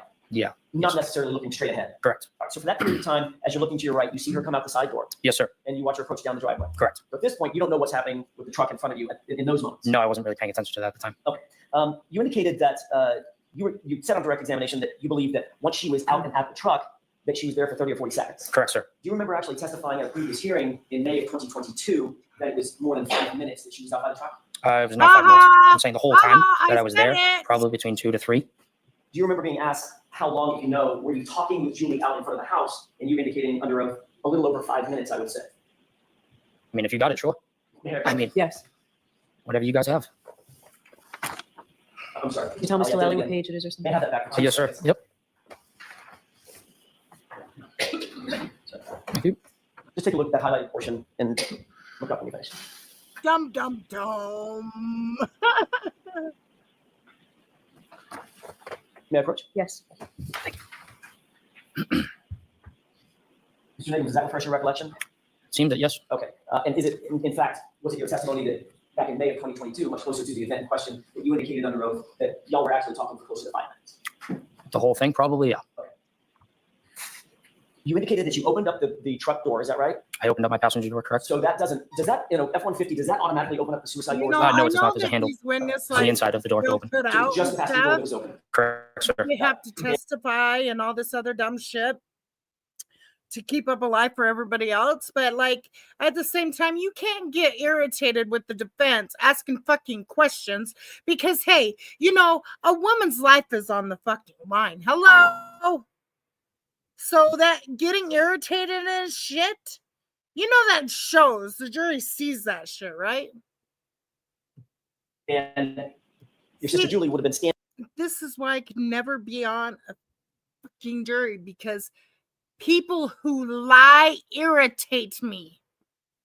in the crook of that door, correct? Yes. So the door would sort of obstruct something to her right or toward the front of the truck. Correct. That would be the door. Right. How tall is the truck? Is it lifted? It was, yes. Okay. So that door is probably up above eye level. It wasn't that high, no. Okay. You indicated that while she was out there, you turned the music down so you could have a conversation with her. Correct. You talked about whether or not she wanted to come in the truck and leave, correct? Say it again. You talked about whether or not she wanted to get in the truck and leave. I asked if she was coming, yes. You also talked about whether or not you would come in the house and stay. She asked that, yes. Okay, so there was a conversation back and forth about either you staying at 34 Fairview or her leaving 34 Fairview and getting in the car. Correct, sir. There was also a conversation about whether or not you guys needed to give her a ride then, or she could get a ride on her own after you guys left if she wanted to stay. Correct, sir, yes. And part of that conversation included even talking about whether or not maybe her mom, your mom, would come get her after you guys left. I would assume maybe. 2 years ago. Right, understood. But it's safe to say that there was a dialogue back and forth during which time you're engaged with your sister to your right. She's engaged with you, looking straight ahead in the middle of the door when it's freezing cold out. Correct. All right. And during this time, your attention is focused on your sister, obviously. Yes. You seem as to be unimportant. At some point, she did decide to stay. Yep. And at that point, she then left the crook of the door. You would shut the door. I'm guessing you shut the door. Yes, sir. And then Ricky figured out, okay, we're gonna get out of here, and she's not coming with us. Correct. Did y'all wait long enough to see her go inside the house? Just gradually pulling away and watched her walk in the house. Oh, And that, was you that doing, answers my Joe? next question. When you pulled away, you Was didn't you see doing her, something? correct? Correct, gradually, slowly For that pulled away 5 minutes. out and around the SUV that was in front of you. Correct, sir, yes. So Were y'all you made up the taking distance at that shots? point, after you had this maybe 5-minute conversation with your sister, you made up the distance and got up to the SUV that was in front. Yes. All her taillights, all of the taillights were intact. To my acknowledgement, yes. I mean, as you sit I here, mean, like, may I? of course. I mean, I'm not there to, look at a car and be like, oh, is there any damage on a vehicle? It's 12:30 at night. Obviously, I had a few drinks. I'm not looking for that. I just noticed that the brake lights were on. So. Right. But the point is, as you But sat you there, would and testified notice before, you noticed no damage on any of your if taillights. there was That's my a whole acknowledgement. taillight 3 missing. taillights, one to the left, one to the right, and one center top. Correct, sir. You didn't notice or note anything out of the ordinary with regard to the rear of that truck. No, like I said, it was dark out. What does At any point, did you see that what does SUV in it front mean? drive up Hello? 50 or 60 feet, Being slam into dark- reverse, and then drive it back? Being dark outside would have been like the most best time to see if it was freaking bad or whatnot. Dude, I mean, Jesus, really? Like her whole tail light is missing.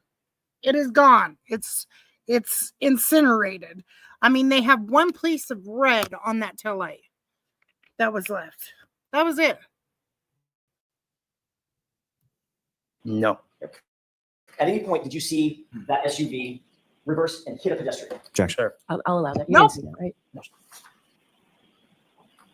At no point did you see a person laying on the lawn? No, but I also wasn't looking. But you See, didn't see all it. this, No. see And you didn't see the see truck in all front of this dumb stuff. The SUV, yes. Sorry, the SUV. No, I didn't see it, but I also wasn't looking. No, you just didn't see it, period. Because something like that would caught your eye. I'm just saying it would. You see a dark spot where there's all snow and then where there shouldn't be a dark spot. Yeah, that's going to catch your eye.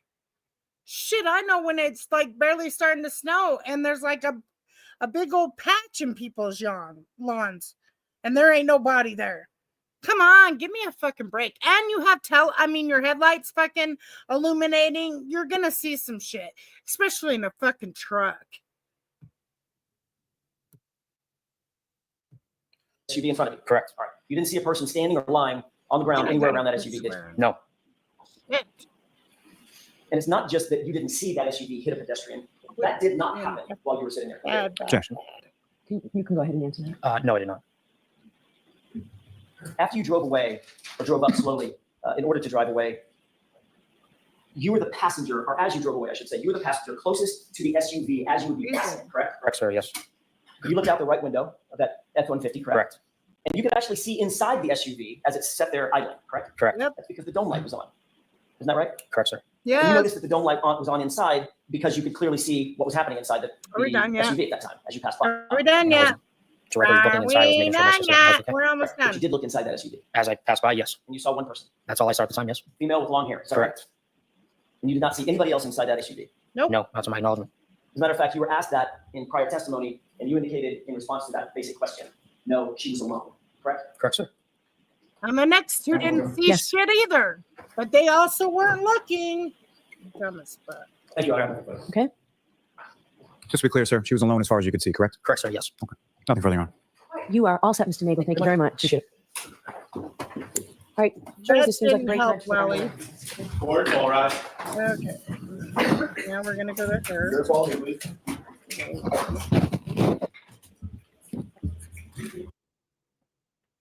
Tell me, so I was going to get to the jury in case. Hey, you I'm don't hear still it. here. I'm going to smoke, you know. I'll be in the chat. All right, whenever you're ready, Mr. Lally. Thank you, Your Honor. Good morning, ma'am. Morning. Could you please state your name and spell your last name? Heather Maxon, Maxon. And where do you live, ma'am? Plainville, And how long have you lived there? my whole life. Do you work, ma'am? I do. What do you do for work? I'm a nanny, And how long have you been doing that? about 4 years. Ma'am, if I could direct your attention to January 28th into January 29th of 2022. Do you recall those dates? I do. And do you recall what days of the week? The weekend, Saturday, Friday, Saturday. And as far as the evening of the 28th, what, if any, plans or where were you on that evening? I was with my boyfriend at the time, Ryan, and we were out in Canton at local bars. And your boyfriend Ryan, his last name is Nagel? Correct. And did he live in Canton at the time? Yes. And do you recall about what time it was that you left to go out to a bar that night? I don't remember. No, sometime in the afternoon. And who, if anyone, did you go with in addition to yourself and Mr. Nagel? Our other friend, Ricky What's Ricky's last name? Dantano, And how do you know Ricky Danton? through Ryan. He's friends with your boyfriend at the time, right? Yeah, yes, correct. And at that time, sort of end of January 2022, how long had you and Ryan been dating? I'd say about a year. And did you know at that time sort of his parents, his siblings, things like that? I did, yes. And how many siblings did Ryan have? 2.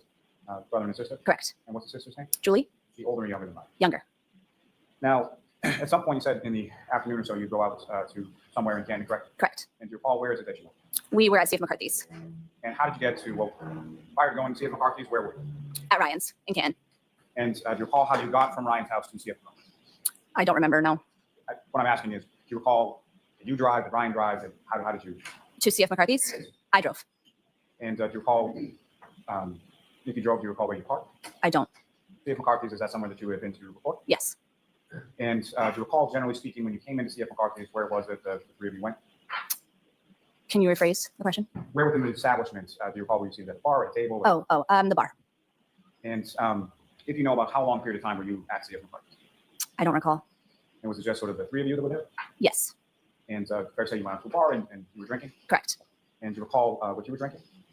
I don't remember. It was probably a beer of some sort. And same for Ryan and same for Ricky. Do you recall what they were drinking? I don't recall, no. Typically, would they be drinking beer? Yeah, I'd say so, yes. So at some point, did you leave C.F. McCarthy's? Yes. And do you recall where you went following C.F. McCarthy's? Hillside Pub? And is that in Canton as well? Yes, Is that somewhere that you had been to before as well? yes. And do you recall how you got from C.F. McCarthy's to the Hillside? Ricky drove us. And drove you in what? His truck. And do you recall what kind of truck or how big the truck was or color or anything like that? I don't recall, no. Ford, I believe. And so Ricky's driving. Where is it that you and Ryan are within sort of the cab area of the truck? Ryan was sitting in the passenger seat and I was in the back seat. In the back seat that you were seated in, can you describe that as far as what kind of back seat did the back of Ricky's truck have? I'm sorry, I can't hear you. Let me ask you a little bit better. The back of Ricky's truck where you were seated, is that sort of one long seat or is it cabin chairs or? One long seat. Now, you get to the Hillside, you know about what time it was that you arrived at the Hillside. I don't remember. And had, obviously, the Hillside is bar as well, is that correct? Correct. Did you have more drinks there? Probably, yeah. And at any point in time during the course of, do you recall about how long it was that you were at the Hillside? I don't recall, no. Do you recall about what time it was that you left? Late. And during the course of the time that you were at either C.F. McCarthy's or the Hillside, as far as, was anybody from your group, as far as yourself, Ryan or Ricky, overly intoxicated in any way that you? No. When you went to the Hillside, was it just the three of you again, or did you meet, or who, if anyone else, did you speak to or meet up with? We met up with friends, yes.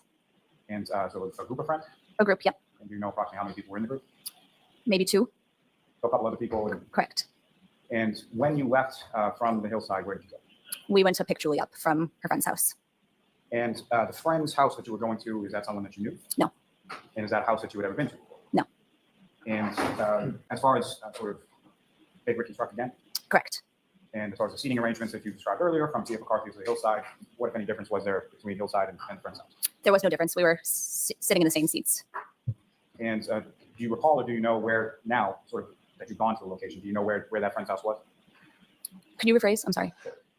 Following, leaving the hillside, going to the friend's house, you've never been there before, correct? Correct. And having now gone to the friend's house to pick up Julie, do you know where that friend's house is? To this day? Yes. No. Was it still within the town of Canton? Yes. Do you recall anything about the route that you took from the hillside to Julie's friend's house? No. All I know is that we were taking a left onto the street of the house, where the house is located. So as you're approaching the street where the house is located, Ricky's taking a left onto the street? Correct. And what, if anything, do you recall about that time period when Ricky's taking the left onto the street? Could you rephrase the question? Ricky's pulling up to the street. Correct. Is there a blinker or a directional that he uses prior to pulling onto the street? I don't recall. And you're making a left-hand turn, is that correct? Correct. And as Ricky is making a left-hand turn, what, if any, other vehicles do you observe in the area at that time? There was another vehicle in front of us on the same road coming from the opposite direction. And can you describe that vehicle in any way, as far as size, shape, color, anything? Not the color, but it was definitely an SUV. And as far as prior to either vehicle turning onto the road where his friend lived, what, if anything, did Ricky do with regard to the lights? I'm sorry, I can hear you. As you're pulling onto the street and the other car's coming the opposite direction, what, if anything, did Ricky do with regard to the lights on the truck that you were in? The lights on the truck we were in? Yes. Well, we let the other car that was coming from the opposite direction, we let them take a right onto the street first. We yielded to them. And yielded to them as, what, if anything, did Ricky do to signal to that other driver that they could go ahead? He could have flashed his lights or put his blinker on. I don't recall. If from this other vehicle, as far as the interior of the vehicle, as you're yielding to this vehicle taking a right, what, if any, observations did you make of people inside that other vehicle? I've noticed a male and a female in the car. And where within the vehicle was the male and female that you observed situated or seated in the car? The female was driving and the male was in the passenger seat. And then beyond them being a male or female, what, if any, other sort of observations did you make of what they look like or anything like that? No, I didn't make any other observations. Let me ask it this way. Were they African-American, Caucasian? Caucasian. Yeah, Caucasian. So Caucasian female? Correct. Caucasian male. Correct. And as far as age or anything like that, could you tell anything in regard to that? Not really, no. And as far as your sort of differentiation between male versus female, what, if anything, did you observe about them that made you sort of characterize them that way? Characterize them as a male and a female? Long hair and short hair. So that vehicle pulls onto the street that you're going onto in front of you, correct? Correct. And Ricky then proceeds to make the left-hand turn? Correct. Now, as Ricky is driving down the street to wherever this friend's house is, where does that SUV that you observed making the turn, where does that go? It was parked on the street outside a house. And so as far as from the time that you're... Oh, sorry, go back. Thank you. Thank you both very much. So with regard to from the time that Ricky yields to that car coming in the opposite direction and the time that you pull up to the house, was that SUV in front of Ricky's truck for the entire time? Yes. And where did that vehicle go with relation to the house that you eventually saw? I'm not sure I understand the question. Did the SUV that was in front of you go to the same house? Yes. And when you get to the house, where was it that Ricky parked the truck in relation to the house? Right outside the house, probably a little past the mailbox, past the driveway. And when you make that turn from whatever street that is onto the street where the friend's house is, how long down the street did you go before Ricky pulled over in the area of that mailbox? I don't know. I'm not sure. And when Ricky comes to a stop in the area of that mailbox, where is, or can you describe the distance sort of between where you are in Ricky's truck and where the vehicle is in front of you? We were parked right behind it, just a couple feet, maybe. And during the time that you were outside of that friend's house, did that car stay still or move or something? It just stayed still. So your memory is that the vehicle was essentially in the same place in front of you the entire time that you were there? Correct. And from that sort of vantage point from behind the vehicle, did you observe any sort of damage or anything to the rear of the vehicle as it was in front of you? I did not. And at any point in time, did you see anybody exit from that vehicle at any point? No. Did you see anybody exit from that vehicle and go toward the house? No. Now, as far as when you were pulling up to the house, what was the weather like at that point, if you recall? It was snowing out. And what, if anything, do you recall as far as sort of accumulation of that snow at that time? It was a light snow, but it was sticking to the ground. It started to stick. And as far as when you're pulling up behind that vehicle, as far as behind that vehicle, did you observe any sort of marks in the snow from that vehicle? No. So no tire tracks or anything that you saw? Well, tire tracks on the road, obviously, but other than that, no. So tire tracks on the road in behind that vehicle, coming up to the point where it was parked? Correct. And around that vehicle, did you observe, you never observed anybody exit the vehicle, correct? Correct. You also didn't observe any sort of footprints or anything like that in the snow around them? Correct. Now, following the time that you pull up in that area of the mailbox in front of the house, who, if anyone, came out of it? Julie did. And where did she come when she came out of the house? She walked right over to Ricky's truck. And when she comes over to Ricky's truck, who, if anyone, did she speak with in the truck? She was speaking to all three of us. And at some point, did she get in the truck and did she go home with you or no? No. Where did she go after she left? Back inside the house. Did you see her sort of physically go back inside the house? I did. Is that something that your boyfriend at the time, Ryan, sort of specifically waited for her to get back in the house? Possibly. I'm not sure. Now, as far as, if you recall, when Julie came down to the truck and when Julie went back to the house, did she leave footprints in the snow or anything that you could see at that time? I couldn't see, but I assume. Nothing specifically that you saw? Nothing specific, no. Now, that time period that Julie was at the side of Ricky's truck talking to all three of you inside, about how long a period of time? Not long. I'd say 3, maybe 5 minutes. And in general terms, what was the discussion about? Just chit chat. She invited us inside the home. And I had told her that I did not want to go inside. I was tired and it was late. Just wanted to get back home. So she was like, okay, went back in and we left.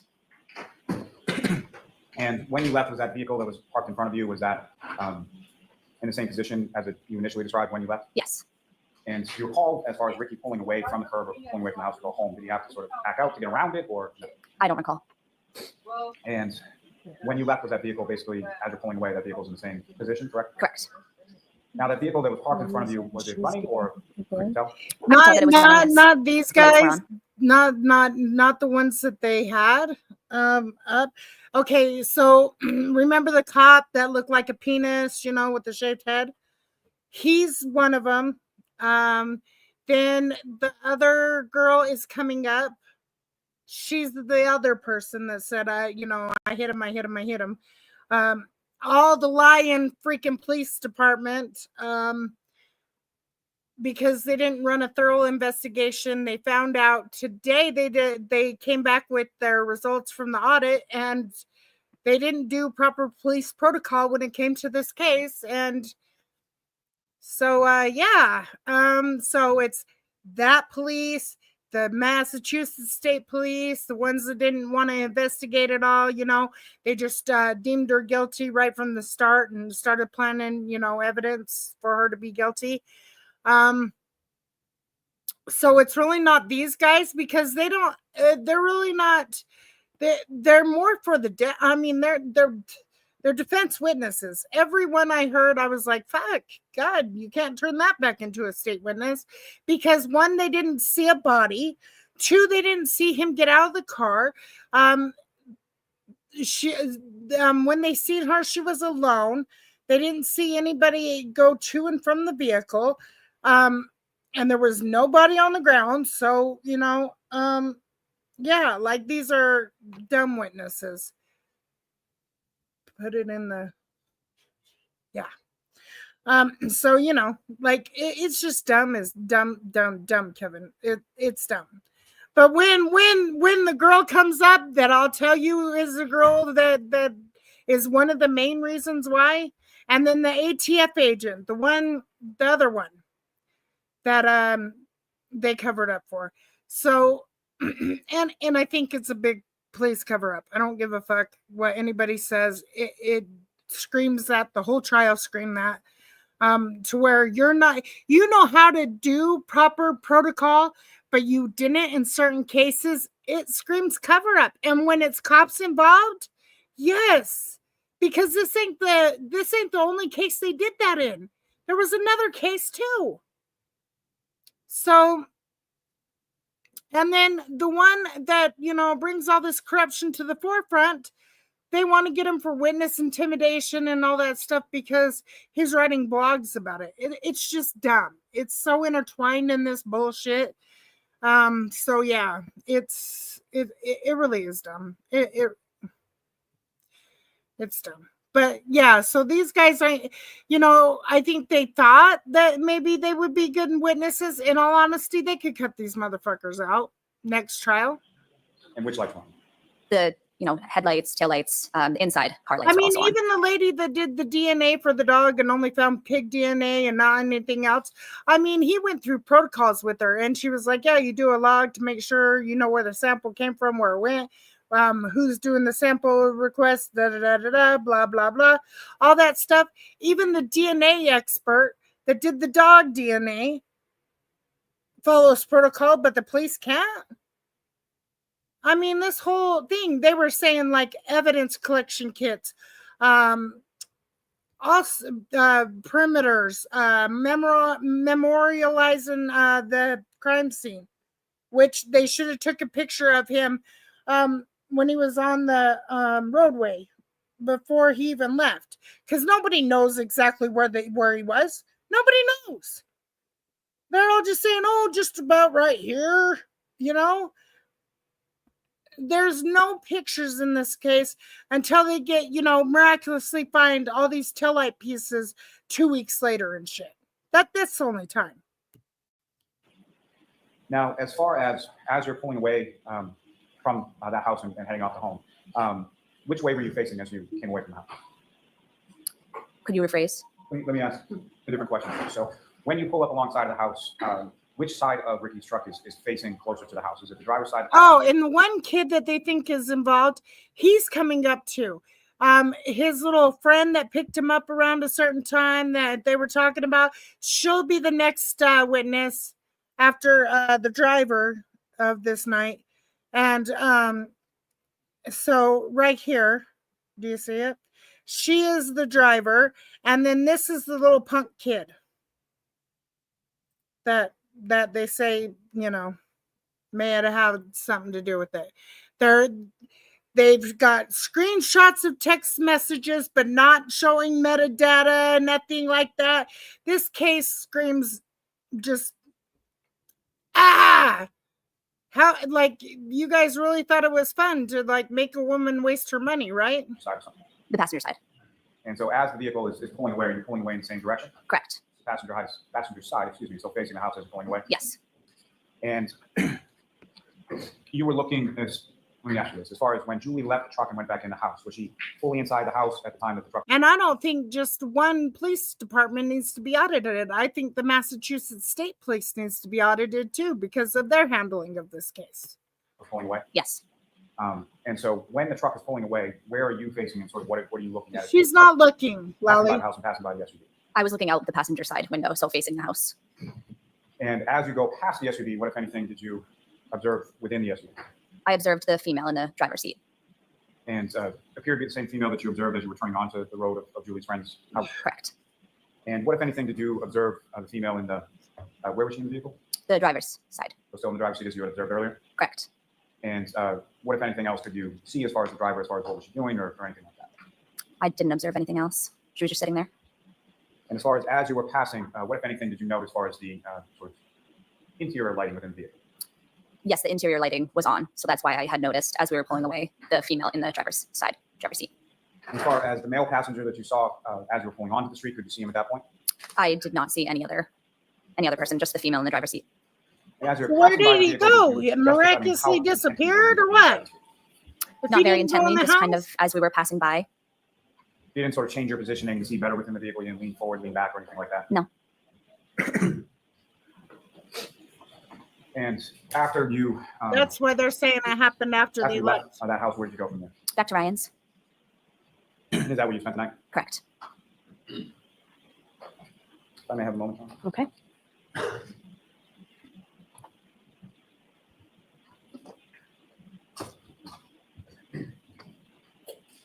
Do you know about what time it was that you got home? I don't recall. And by home, I mean back to Ryan's. Back to Ryan's. No, I don't remember. Just one moment, John. Okay. Of course you don't remember, because if she remembered, it'd Thank you. probably I have no put further a questions hole for in this their witness. case. May I go ahead? Yes. Thank you. Hello, Ms. Maxson. Hello. The first time you were ever interviewed about this case by law enforcement was September 1st, 2023. Is that right? Correct. So you were not interviewed at or around February 7th when Ryan was interviewed? No. February 7th, 2022.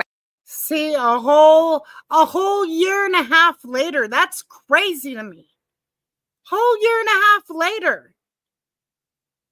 When you need to get interviews that freaking day or close to that day, because people's memories fade after that. That is the best time to get recollection of what happened. That was another and they didn't record any of the interviews and all this other stuff. So much bullshit went in this case, the chain of custody, from all the logs, everything. Like this case just puke. Right. No. So it was a full 19 months after the events in question that you were first contacted by law enforcement. Correct. And you gave your statement for the first time at that. Correct. The truck that you were in, I can't remember, did you say the name of the truck? Was it a Ford F-150? Correct. Okay. And this that poor was turning left family onto Fairview from believes Cedar Crest. the You recall that? state Correct, is Do you know on the that names of the streets, or you just I would be I don't know the pissed. names of the streets. No. Yeah. I would be pissed the fuck off. And I instead of suing her in the bars, I would be suing the police department. I would be suing the fucking state for not doing their goddamn job. Not familiar with the town of Canton. So, okay, that was my next question. If I showed you a map, for instance, that wouldn't really do any good because you don't know the street names. Yeah. No. They do this so much. Ricky was driving, Ryan was in the front passenger seat, and you were in the super cab portion of the truck, correct? Correct. So you would have been situated directly behind Ryan. I was in the middle. Okay. In the middle I seat. mean, Correct. So I was in between Ryan and Ricky. I understand police like bypass, certain protocols and stuff like that every now and then. And I can understand one in a case or two maybe in the case, but fucking every last fucking step they didn't follow. This is crazy. Understood. Did you indicate that at some point you could see pretty clearly into the SUV as it turned, as y'all yielded way, and then it turned, it would be its right in front of you? Correct. And you could clearly see inside the passenger compartment there was a female driving, is that right? Correct. And there was a male sitting next to her. Yes. You indicated that by the time you guys negotiated your turn, sped up, made the turn, headed up Fairview, that SUV had already come to a stop. Correct. All right. And how far behind that SUV would you estimate Ricky pulled the truck in terms of car lengths? 1 car length, 2 car lengths, right on the bumper? Yeah, less than 1 car length. Okay, I would say a couple feet. So there was meaning no 2 or 3 feet. there. So that's your recollection as you said. Blows it right Did you out notice of the anything wrong water. with the back of the SUV? I did not. You saw brake lights Because you on? got other people that how many said brake there lights? was a Jeep there. Left and right? Correct. Yep. Was there one in the top center? I don't recall. Okay. You certainly did not see a full-sized Jeep Wrangler outfitted with a snowplow between the SUV and Ricky's truck. I did not. Sounds like a ridiculous question. You didn't see any other cars. There were no other cars between the two. Correct. Is it fair to That was say the that Jeep. when you pulled up behind the SUV, other than noting that it was there, your attention was not necessarily focused on that SUV? Correct. There's nothing extraordinary or out of the ordinary about that car. Correct. You were there to pick up somebody, correct? Yes. Yep. Or at least potentially. Right. So I'm guessing your focus would probably be to the right where the front doors were of that house. Sure. And you knew that Ryan had been communicating with his sister, and so you were sort of expectant in terms of watching Julie Nagel possibly come out of the house. Correct. So during those moments, you weren't necessarily paying attention to what was happening directly in front of you outside. Right. You indicated that you believe that the chit chat that happened with Julie Nagel up at the truck was about 5 minutes. Give or take. Okay. At that point, was one of the doors open? I don't believe so. I think we rolled our windows down Okay. Did to you communicate. also- I'm so sorry. We rolled our windows down to communicate with Julie. Okay. So you don't recall one of the doors being opened and Julie standing in the crook of the door having this conversation with Ryan? I don't recall. Okay. Is that possible? Sure, possible. Okay. Your memory's not necessarily focused on that. Right. But you do know that there was a communication. Yes, for sure. They were talking about whether or not you wanted to go inside the house. 3 of us. Okay. You, Ricky, and Ryan. And yes, And y'all were talking about whether or not Julie was going to come with y'all. Is that right? correct. And there was even a discussion about whether or not Julie's mom might pick her up. I don't recall. Okay. So the specifics of the conversation you don't necessarily recall, but you do know that y'all talked about 5 minutes. Give or take, yes. During the course of that 5-minute conversation, where would you focus? On Julie. Shit, Okay. I forgot to take my damn pill. Ultimately, the 3 of you did pull away from the driveway area where you were parked. Could you rephrase? Sure. Ultimately, y'all did move, the truck did move past the house and move past the SUV. Once we left, yes. As you drove by the SUV, you noticed that the dome light was on. Could you explain the dome, what that Dome means? light, the interior light. Yes, Dome. Yes. Yeah. So you could see it lit up the interior of the car. correct. It was a late model SUV, probably a pretty bright light. You could see inside the car. I could, You clearly could see, well, you could see a female. correct. By the way, do you recognize the person to my left? I do, but only because of, That was a terrible question. Of course you did. Do you recognize her from that night? Is she the person that was in the driver's seat, or do you know? I don't know, But the person you did see was a Caucasian female with long hair. correct. As you drove by, the interior light was on well enough that you could see her, or you could see the female clearly. Correct. And you could also see that there was no male in the truck as well, correct?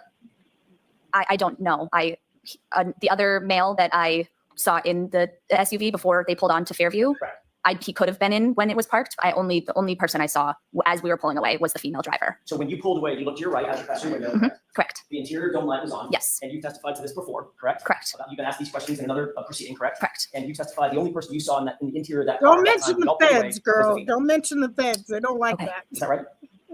Sure, if I remember correctly. Okay, that's all I have. Thank you. Mr. Lally?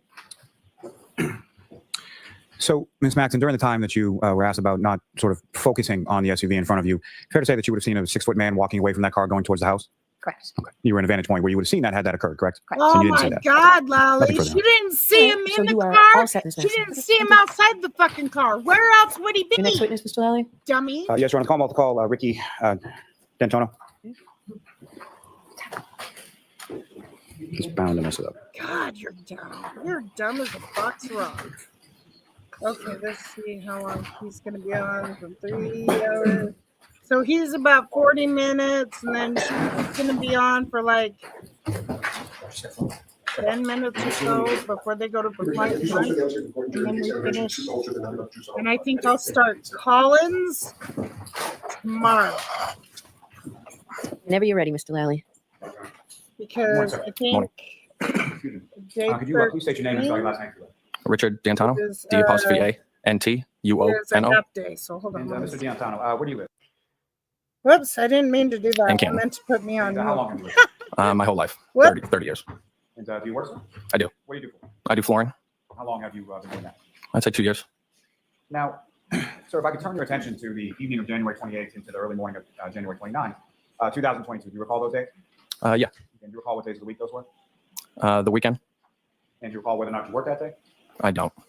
And at some point in time on that day, did you go out for the evening, leave your house, and go somewhere? Yes. And did you drive from your house to wherever you went? Yes. And, what kind of car did you have at that time? A pickup truck, And specifically, what kind of pickup truck? Ford F-150, And what color was that? dark gray. And the interior of your pickup truck, as far as front seat, back seat. Yeah, it's only can you describe 4 what hours that looked like? tomorrow, so I'll do. There's 2 front seats and a bench seat in the back. It has the How suicide long doors. do they have them on for? And when you left your house in your F-150, where did you initially go? I went to a place in Canton called C.F. McCarthy's. And did you pick up anyone on the way 30 there? minutes. I did not. I met people there. And C.F. McCarthy's, that's a place that you've been to before, is that correct? Correct. Familiar with it on that night? Yeah. Where did you park your truck in relation to C.F. McCarthy's? I wouldn't know that for sure.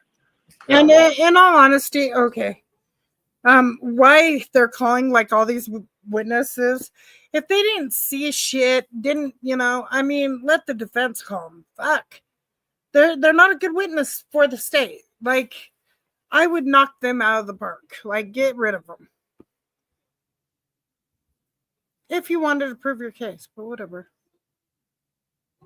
Walgreens lot, somewhere around there? Yeah, right across the street. Normally where we would. Normally when you went there, You still want Usually, to yeah. prove your case just so because C.F. of the McCarthy's is police. located on Washington Street, is that right? Yes. Sort of in the downtown section? Yep. And when you say where we would have parked, so who, if anyone, were you meeting at C.F. McCarthy's on that? I was meeting Ryan and Heather. And just to be clear, you're talking about Ryan Nagel and Heather Maxon? Correct. How did you know Ryan Nagel? I grew up with Ryan, so I've known him for a long time. And how would you sort of describe your relationship? Best friends.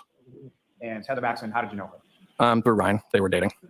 And do you know about how long they had been dating coming into sort of that time frame of that evening? I don't. Not an exact time. And so you come into C.F. McCarthy's, and do you recall sort of where within the establishment you went? Probably sat at the bar, I would assume. And when you went there that evening, do you recall, did you meet anybody else there, or was it just you, Mr. Nagel, and Ms. Maxon? Hey, I can really only recall us 3. Blow I mean, it there out might have been your people ass. there, Goodbye. but we didn't meet up with them. They might have just been Hey, there already. Will. How are I don't know you? specifically you had plans to meet with while you were there or anything like that. No, You know about what time it was that you got to C.F. McCarthy's? not a definite time, but maybe mid-afternoon. And as far as you went out to a bar, do you recall Right, what Kevin. Stop either being you, a Ryan, carrot. or Ms. Maxon had to drink that evening? Usually I just a can few beers is understand, all like, we would a drink. little bit of Nothing else about that. cabs, but And not did like you have any drinks that evening? I had a few, yep. paragraph of And cabs. what was it typically that you drank? A beer. Any- Will, don't be Kind of beer? capping, man. I would assume Bud Lights, I guess. Now, do you know about how long it was that you were at? This C.F. whole McCarthy's? case full of caps. Not an exact time again, but a couple hours. And after that couple hours or so, where did you go from there? We went to another place in Canton called Hillside. And just to be clear, when you say we, you mean yourself, Mr. Nagel, and Ms. Maxon? Yeah, I drove us 3. You drove all 3 of you in your F-150 pickup. Yes. And about how long a ride is that from C.F. McCarthy's to the Hillside? I'd say 10. And just to be clear, 10 minutes, is that right? Yeah, 10 minutes. Yes. Is that also within Canton too? Yep. Is that somewhere that you had been before, somewhere that you were familiar with? Yeah. Shut up, And kidding. Similar to C.F. McCarthy's, when you arrived there, as far as was there anybody else that you were meeting there, or why did you go to Hillside? We met up with our one friend, John. So adding sort of just another person to the group and going to a different location, is that correct? Yeah. Now, as far as over the course of the evening, either at C.F. McCarthy's or the Hillside, as far as yourself, Mr. Nagel and Ms. Maxon, what, if any, observations did you make as far as level of intoxication? Was anybody overly intoxicated? No. And if you know, about how long a time period were you at Hillside? I would say a few hours again. Anything either from C.F. McCarthy's or the Hillside from that evening that sort of jumps out at you in any particular way? No. So relatively regular sort of weekend night out with you and your friends? Correct. When you left the Hillside, do you know about what time that was? Again, not a definite time. Maybe around midnight. And when you left the Hillside, where was it that you were going? To pick up Ryan's sister, Julie. And if you know, how did that sort of come about as far as when did you become aware that that was a destination that you would be going to? I would say towards the end of the night, I was told that we would be giving her a ride on our way home. And so you leave the Hillside, you get into your pickup, is that right? Yep. And Mr. Nagel and Ms. Maxon are with you? Correct. And where were they seated within the pickup when you were driving? Ryan was in my passenger seat and Heather was in the back. And do you recall sort of how she was positioned in the back as far as on the passenger side, the middle, or the Oh my God, dude. Not or maybe laying down. And when you're going from the Hillside to pick up Julie Nagel, you knew Julie Nagel at the time, is that right? Correct. Did you know the location where you were going to pick her up? Not the exact location, but the area. And by area, sort of what was described to you as where to drive? I believe towards the Kennedy School. And Kennedy School is that an elementary school? Yeah. You're familiar with that as growing up in the town of Canton? Yep. And so if you could describe to the jury sort of the route that you would have taken going from the Hillside to the Kennedy School or in that general area. Yeah, I would have taken 138, which is, I believe, Turnpike Street, a right onto Washington Street, and then a right onto Dedham Street, and then a left onto Cedar Crest, and I believe a left onto Fairview. And those last couple of turns that you took as far as the left, was that something that you knew ahead of time, or was someone in the truck directing you how to go? I knew up until Cedar Crest. And then who was directing you from there? I believe Ryan would be. Now, when you arrive at taking that turn from Cedar Crest onto Fairview, what, if any, other vehicles did you observe in the area at that time? While driving? Yes, while driving as you were about to make the turn. No vehicles that I could recall. After making that turn onto Fairview, what, if any, vehicles did you observe that time? There was a vehicle parked in front of me, in front of the house. Now, as far as making that turn, you were using your directional as you're driving along, taking lefts and rights? I would assume so, yeah. And do you assume that you turned on your left directional before pointing Cedar Crest on Fairview? Yeah. And when you, as far as the house that you were going to, when you make that turn from Cedar Crest on Fairview, how far into the street was the house that you were going to? Like 20 seconds, maybe, I don't know. What I'm asking is basically, was it the first house as you come in, or did you drive the whole street in order to get to the house? How close to the Cedar Crest was the house? I think it's a couple houses on the right. So there's a couple houses on the right-hand side? Yeah. Okay, so the right-hand side from your perspective would be passenger side, the driver's side, or what? The passenger side. And when you get in the area of the house, did you park at some point? Yes. And where was it in relation to the house that you parked the truck? Right in front of the driveway. Now, you mentioned that there was another vehicle that was parked in front of the house as well. Is that correct? Correct. Where was that vehicle in relation to where you parked? I would say maybe 10, 20 yards in front of me. And so from the 10, 20 yards or so in front of you, you could observe that vehicle? I could. And from your vantage point where you were seated in your truck behind the vehicle, with any damage or anything did you observe to the vehicle at that time? None. But he didn't observe a fucking Jeep. Or off or something? I believe running. And what about your observations of the vehicle leads you to believe that it was running? There were either taillights or brake lights. I'm not sure which ones. So I'm sorry, if you could just repeat that. It was either taillights or brake lights, but I'm not sure which ones they were. And that was on the back of the vehicle, is that right? Correct. And how many sort of brake lights did you observe on the vehicle? I would assume 2. The left and right, did you observe anything sort of in the middle of the vehicle? No. And during the time that you were behind this vehicle, at any point in time, did you observe anybody get out of it? I did not. And from where you were situated behind the vehicle at this initial sort of point when you pull up about 20 or so yards behind it, could you see any lights on inside the vehicle? I could not. Now, when you arrived at the house and parked sort of in the area of the driveway, at some point does Ryan reach out to his sister Julie? I believe so.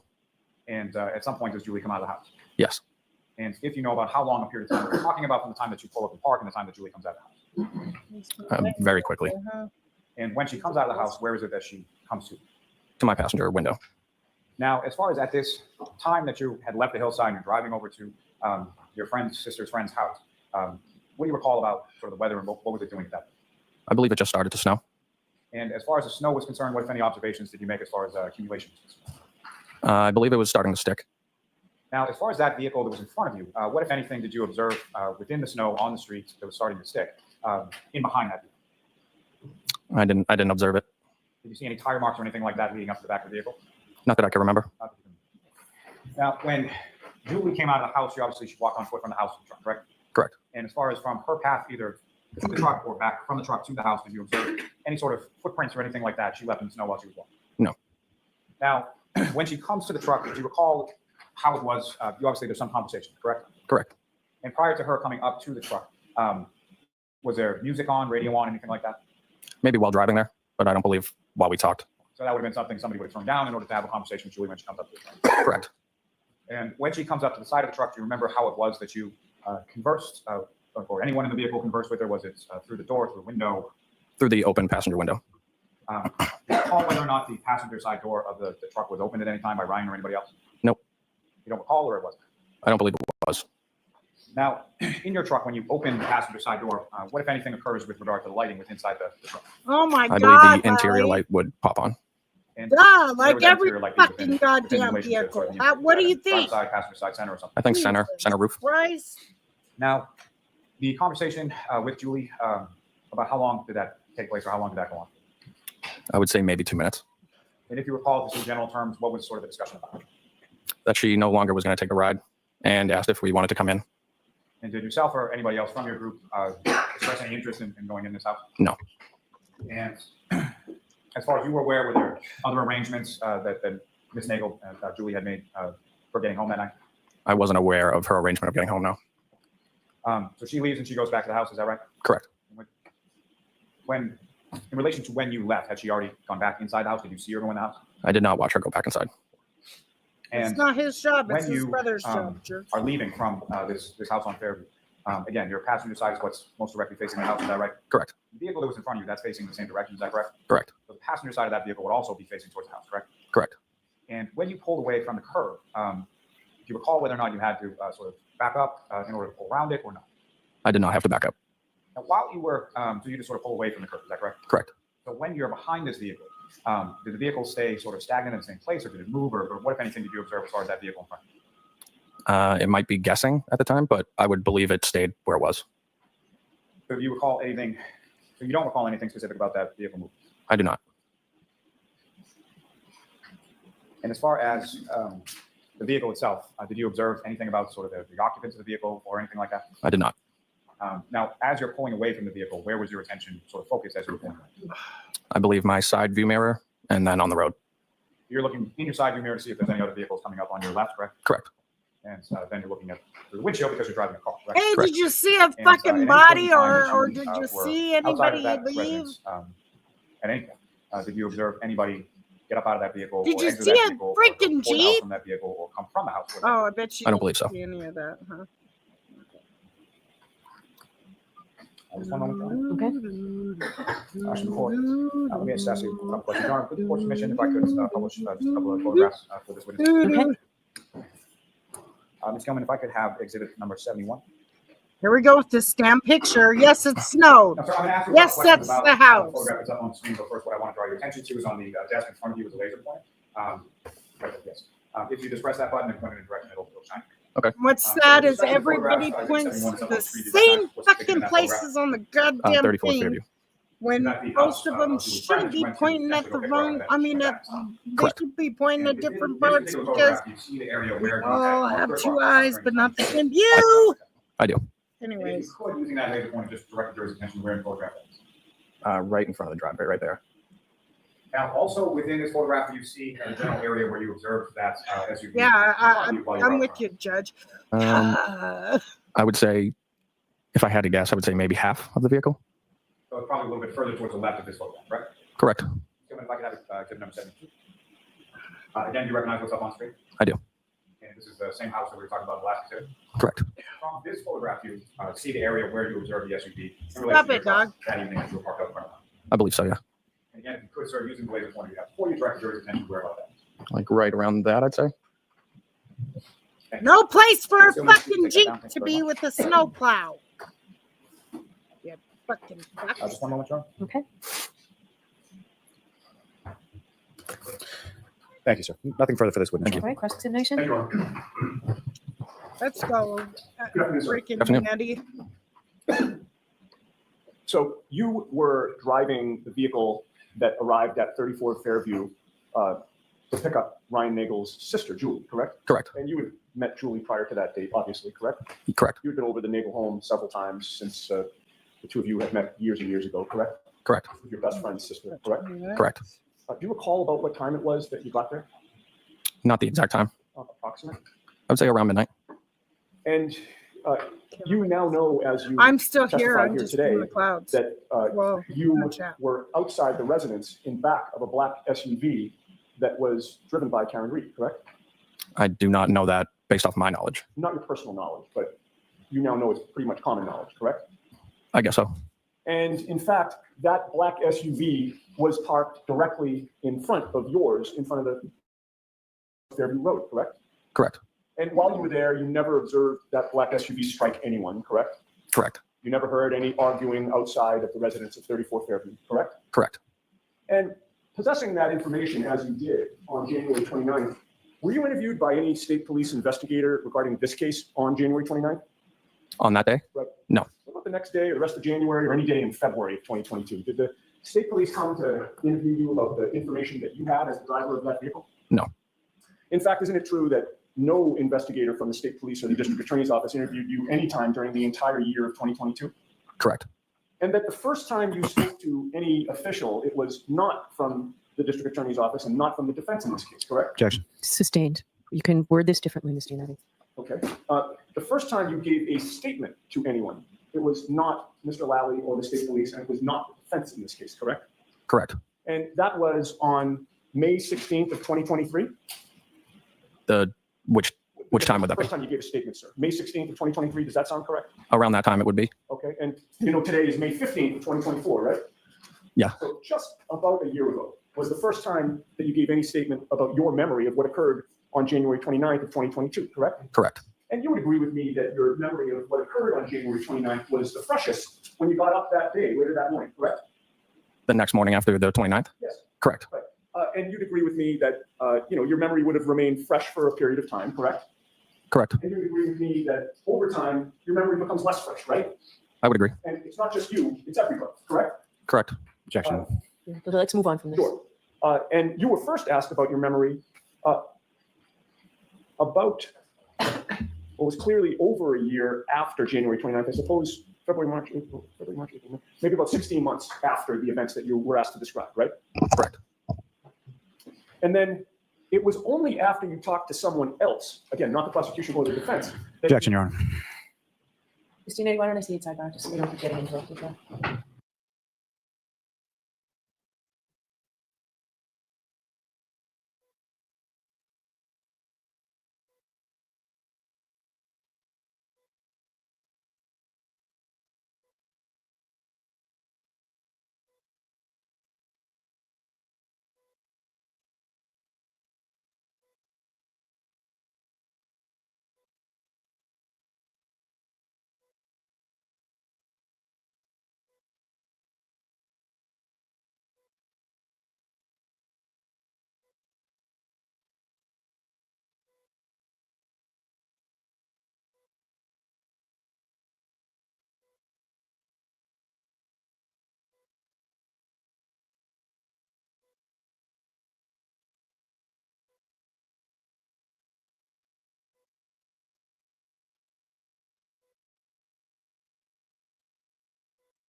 So I was just going to ask you, the first time that you were approached by the state police regarding this case was September 2nd of 2023, correct?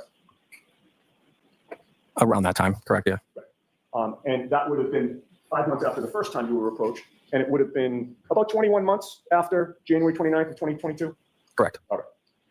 Now, you drove your own Ford F-150 to 34 Fairview, correct? Correct. And the plan was to, again, to pick up Ryan's sister, Julie, correct? Correct.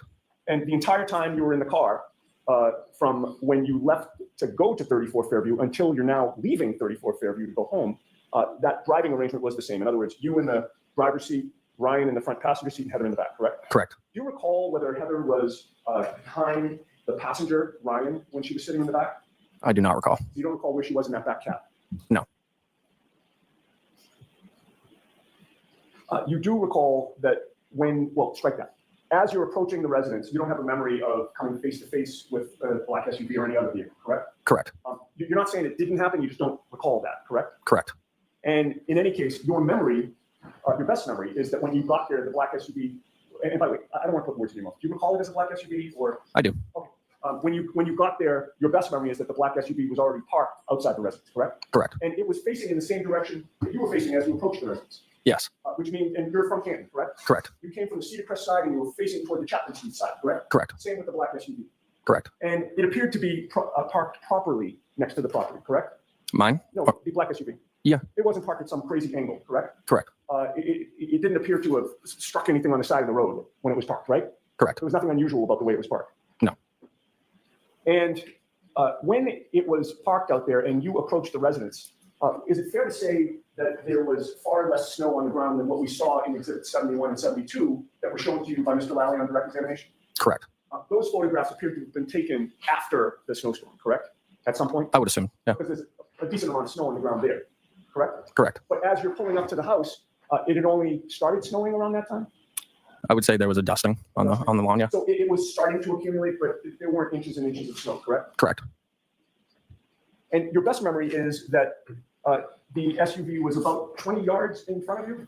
Give or take, yeah. In terms of, just to get your estimation of what 20 yards is, would it have been farther than where you are now to where the court officer is standing behind the jury box, or is that a good approximation? To the best of my knowledge, I would say maybe a little further. A little further. Maybe.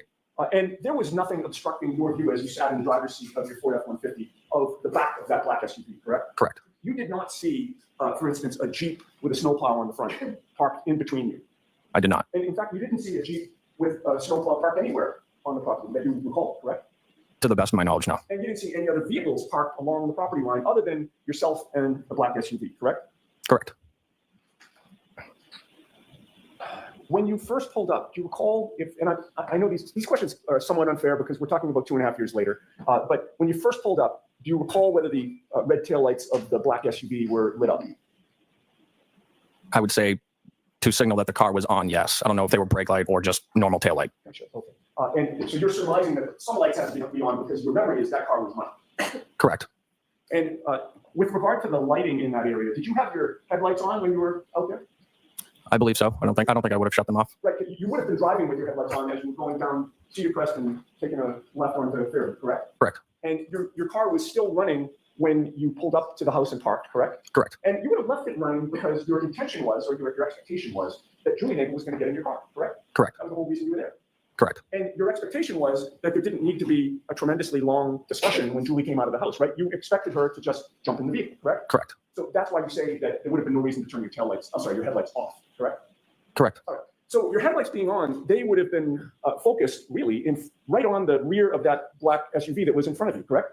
I would assume so, yeah. Because there was nothing to block your view of the black SUV, right? Correct. And you did not notice any broken taillight to that SUV, correct? To the best of my knowledge, but I did analyze it. Sure. It didn't stand out to you to say or to make a mental note, hey, that taillight's broken, correct? Correct.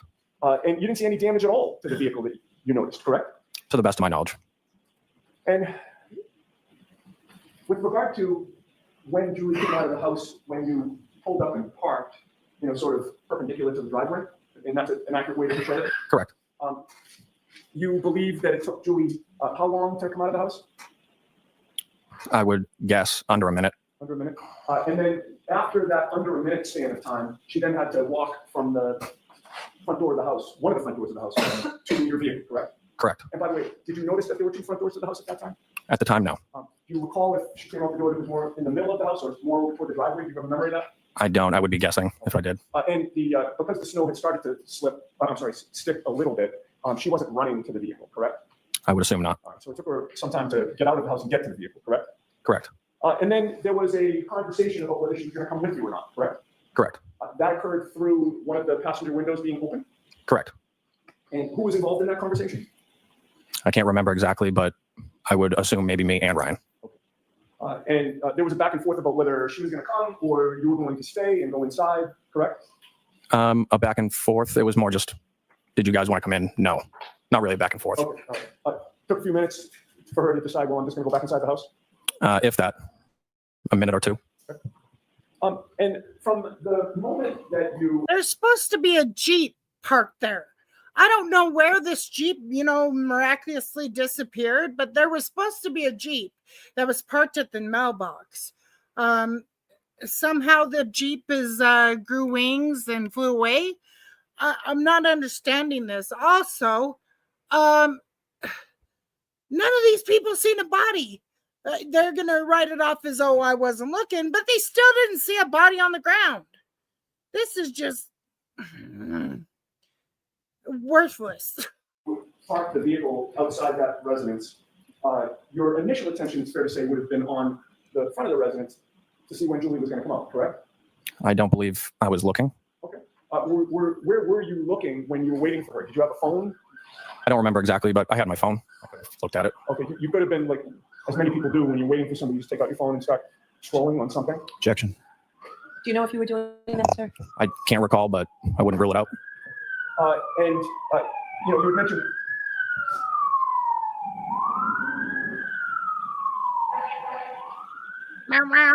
You mentioned earlier that when I asked you about the damage to the rear of the vehicle, that your attention wasn't just focused on studying that vehicle, correct? Correct. And it's fair to say that from the moment that you pulled up to Julie coming out of the house, to Julie walking to the car, to the conversation between you and Ryan and Julie, you were not monitoring what was going on inside or outside that black SUV, correct? Correct. And during that span of time, again, while you showed up there waiting for Julie, she comes out eventually, she walks to the car, you talk to her, you were not paying attention to who, if anybody, was inside the black SUV at that time, correct? Correct. And you were not paying attention to whether anybody got out of the vehicle during that time, correct? Correct. And then ultimately, you were going home. The night was over, correct? Correct. And in order to go home, your plan was to keep going up Fairview Road toward Chapman Street, correct? Correct. And in order to do that, that would have meant that you passed the black SUV that had been in front of you, correct? Correct. And at that time, as you're passing the black SUV, do you recall whether or not there was an interior light on within the cab of that SUV? I do not. Were you curious at all who was inside that SUV, given that it pulled up to the same house that you pulled up to? Not at all. You were concentrated more on the road. Correct. And as far as you were concerned, your night was over, time to go home, correct? Correct. All right. But it's fair to say that at no point in time, from the first time you saw that SUV until you're leaving it, did you see anybody in the front passenger seat of the SUV, correct? I didn't look inside the SUV. Right. So you didn't see anybody in the front passenger seat. No, I didn't look. You also didn't notice at any point anybody standing outside that SUV? Not to my knowledge. And you never saw anybody sitting in the snow or in the street or on the lawn outside the SUV? Not to my knowledge, And no. you never saw anybody lying outside that SUV. Is that fair to say? Yes. Let me have a moment. Yes. Go for it, please. Thank you, sir. Anything, Mr. Thank you. Lally? Just briefly, sir. So from the time that you were in front of the house until you left, you never saw anyone go in or out of that house or in and out of that vehicle, the black SUV He in front of wasn't you, correct? fucking paying attention. And while you were not monitoring the activity around the SUV, you never saw anyone around the SUV, correct? Correct. And fair to say that if a 6-foot man had walked from the SUV to the house, is that something that you think you would have seen? Nothing further on. You are all set, Mr. McKinney. Thank you, guys. Right, your next witness, Mr. Lally? Yes, Your Honor, the Commonwealth to call Ms. Allison McCabe. Okay, now this next witness is the girl that picked up Colin Albert. Colin Albert is the one that they think, may had some nefarious things going on, that he really didn't leave the house at the time that they're saying.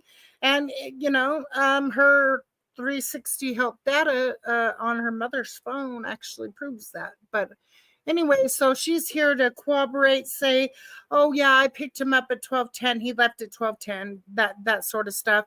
And then she's going to bring up that she's been bullied and harassed online and all this other dumb stuff. But you know, when you're lying like that, like, people are going to have an opinion, and you either, you know, sometimes it happens, you know. Blame your mom for that. Putting you in the middle of this. That's what I say. Blame your mom for it. She is also the daughter of Jennifer McCabe. Jennifer McCabe is one of the women that Karen Read drove with when she found John O'Keefe on the ground, lifeless. So, and she is also the niece to the homeowner. So, yeah, she's got a little bit of connections. There's reasons why she would be biased and lie and all that great stuff. So, Do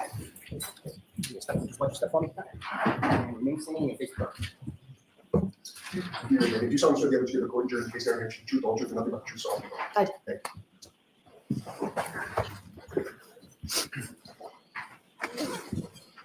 do. Whenever you're ready, Mr. Lally. Thank you.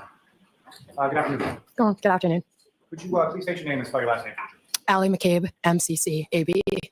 And where do you live, ma'am? Canton. And how long have you lived in Canton? Basically my whole life, except first few months I lived in Stoughton. And do you work? Do you go to school? I'm a student. In college, is that correct? Yes. And what year are you in college? I just finished my sophomore year. And when living in Canton, who, if anyone, do you live in Canton? My two parents and my three sisters.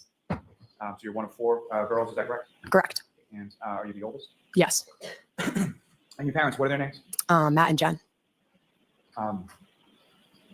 she's already kind of breathing heavy. That's crazy. If I could turn your attention to January 28th and through January 29th, 2022. Do you recall those days? Yes. And do you recall what days of the week those were? Friday and Saturday, I believe. And so on that Friday evening, starting with there, well, let me ask you this first. At that time, you were a high school student, is that correct? Correct. And where did you go to high school? Canton High School. All 4 years? Yes. And did you play any sports when you were at Canton High School? Yes. What sports did you play? Soccer, hockey, and lacrosse. And so January, that would have been which sports season? Hockey season. Now, with respect to the hockey, as far as that evening of the 28th, how did your evening start out? What, if anything, were you doing first that evening? It started with a team dinner at my house. The hockey team came over. We had dinner. Then I went to my sister's basketball game at Canton High School. Then I was hanging out with two of my friends. We were driving around. Okay, like I don't understand why you're asking what their fucking events were the night before, because it's really all you're there to find out is what they know about what happened, sir. Then the night ended with me driving Colin Albert home. And so let me start sort of back at the beginning before we go. What about you finding the lost little dog and you went driving around and all this other great shit? All with you. So as far as When does the that dinner, come is that up? something that was like a weekly thing Yeah, it was usually like the night before a game. and sort of rotated between different players' houses? Correct. So where was it on that She particular? was pretty tall. That night it was at my house. And about what time did the team dinner get done, and what time did that wind down, and you went to the basketball? I'm not exactly sure. The basketball games typically start around 6:30, so I assume around then. And who, if anyone, from your family was involved in the basketball? My younger sister, And was she JV, varsity? What was she playing on that? varsity. And who, if anyone else from your family, was at the basketball? My parents, I'm not sure about my sisters. And did you go with your parents or separately, or how did you get? I believe I drove and I arrived later than my parents. And as far as at that time, Ha! did you have your own car? Highly trained. A liar little to Ford me. Fusion, blue. And when you arrived there, you're a high school senior, correct? Correct. You sit with your parents during the game? No. There's sort of like a student section, is that correct? Correct. Okay, so you sat there with your friends? Yes. And when the game gets over, where was it that you went? I believe I was just driving around with two of my friends, and then as we were driving, we came across a dog on the side of the street. Yeah, I we knew knew the a dog snowstorm was was coming, coming so we picked the dog up and then brought it to the police station, and then drove the dog back to where its owner's house. And so just as far as the friends that you were driving around with, what are their names? Avery Panadosi and Danielle Seaman. Can you do us a favor and spell those last names for our court Yes. reporter, please? Piantedosi. And the second name. S Danielle Seaman, Seaman. Thank you. And those were friends of yours from school, from Canton High School as well? Yes. And had they been with you at the game previously? Yes, I believe so. So you, when you say drove around, whereabouts were you driving? Through Canton, pretty aimlessly, just driving. And at some point, you come upon a dog. See, I mean, Correct. she's pretty And, where trained. was it? Like when she's On Elm Street. when she's And, telling the truth or when she wants this to was be the dog believed, obviously looks at unfamiliar the with you, is that jury. correct? Yes. What did you do with the dog? The dog ran over to the car when we stopped and picked the dog up, and we didn't really know what to do with it, so we brought it to the police station. Do you recall at all what kind of dog it was? No, white. Dog, small It dog. was small. It was white and brown. Not sure what type. And so while you're at the police station, what if anything? What does it about fucking the dog? matter, Lally? Jesus. I went in the police station. The dog stayed in the car with one of my friends, and as I was walking in and telling the officer that I found a dog, he got a call from the owner, Like, and this she is asked if she was like, unnecessary "Oh, can you about return my this dog, whole please?" shit. And so you brought the dog back to the owner? Yes. You know about what time all of that was going She on? wants to make I'm it not look like I'm not she's sure. credible because she Now, found a dog.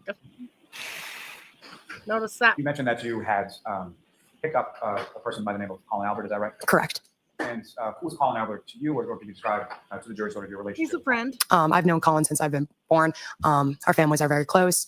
We went to high school together, school together growing up, in the same friend group. So yeah, we're very close. So he was in the same grade as you, is that right? Correct. So he was a senior at this time as well? Yes. And you have friends, mutual friends together? Yes. Now, the two of you are not actually sort of blood related, is that correct? Correct. But you have sort of relatives in common, is that correct? Yes. And to that point, as far as when he reached out to you, let me ask you this. How is it that you came to come by and sort of pick him up on that evening? He texted me and was asking for a ride, and then I responded, drove, and got him. Texted him when I arrived. Now, as far as that sort of, I don't know what exactly to call it, but as far as you picking him up at certain places, like on weekend nights, was that out of the realm of normalcy, or was that something that happened on occasion? No, that's common. He knew I was driving that night, so it's pretty common. Our friends, we always just drive each other around and stuff. And without getting too much into it, as far as high school is Probably concerned, particularly when because someone she's was not a drinking, would drinker they and call he and ask for a is. ride Correct. Yes. rather than driving their own car? Yes. And as far as you knew, was Colin drinking at least at some point during that evening? Yes. Is that why he needed a ride? Yes. And with respect to Quit leading her, your- Lally. did you Jesus around this time that you're Christ. driving around and you're going to pick up Colin? Did You're you not have any, supposed to lead, Lally. You're supposed to ask her. Where was it that you picked her up? Why did you have to pick him up for there? You totally gave her the answer, Lally. any idea of where you Why guys are were, they what not doing? freaking? I knew they were going out after the basketball game, but no, I didn't know. I have their Life 360. They have mine, so Shit. I wasn't sure though. And as far as the Life 360 goes, is that something that you sort of keep track of them, or they keep track of you? It's more them keeping track of me. Now, Oh yeah, well your Life 360 is gonna come into play, girlfriend, and you're gonna have to answer to it. I don't know why, and then you start crying and saying that you've been bullied online and all that other stuff, and it's so hard. Yeah, I felt for you there. I felt for you there because nobody should be bullying yet. Yes, your mom's a douchebag, but like, and you were caught in a lie, but still. Nobody should be bullying you. Nobody should be taking matters into their own hands. But people are going to have opinions of you, okay? Trolls love to do troll shit. If you have social media, you should know that by now. So, but your whole Life 360 is going to come into play, and then you're going to cry. And I don't think that's right. You should not garner sympathy from the freaking the jury box because you're being harassed online. I'm sorry. Yes, I'm sorry it happens. But Karen didn't do that. So for you to even say stuff like that,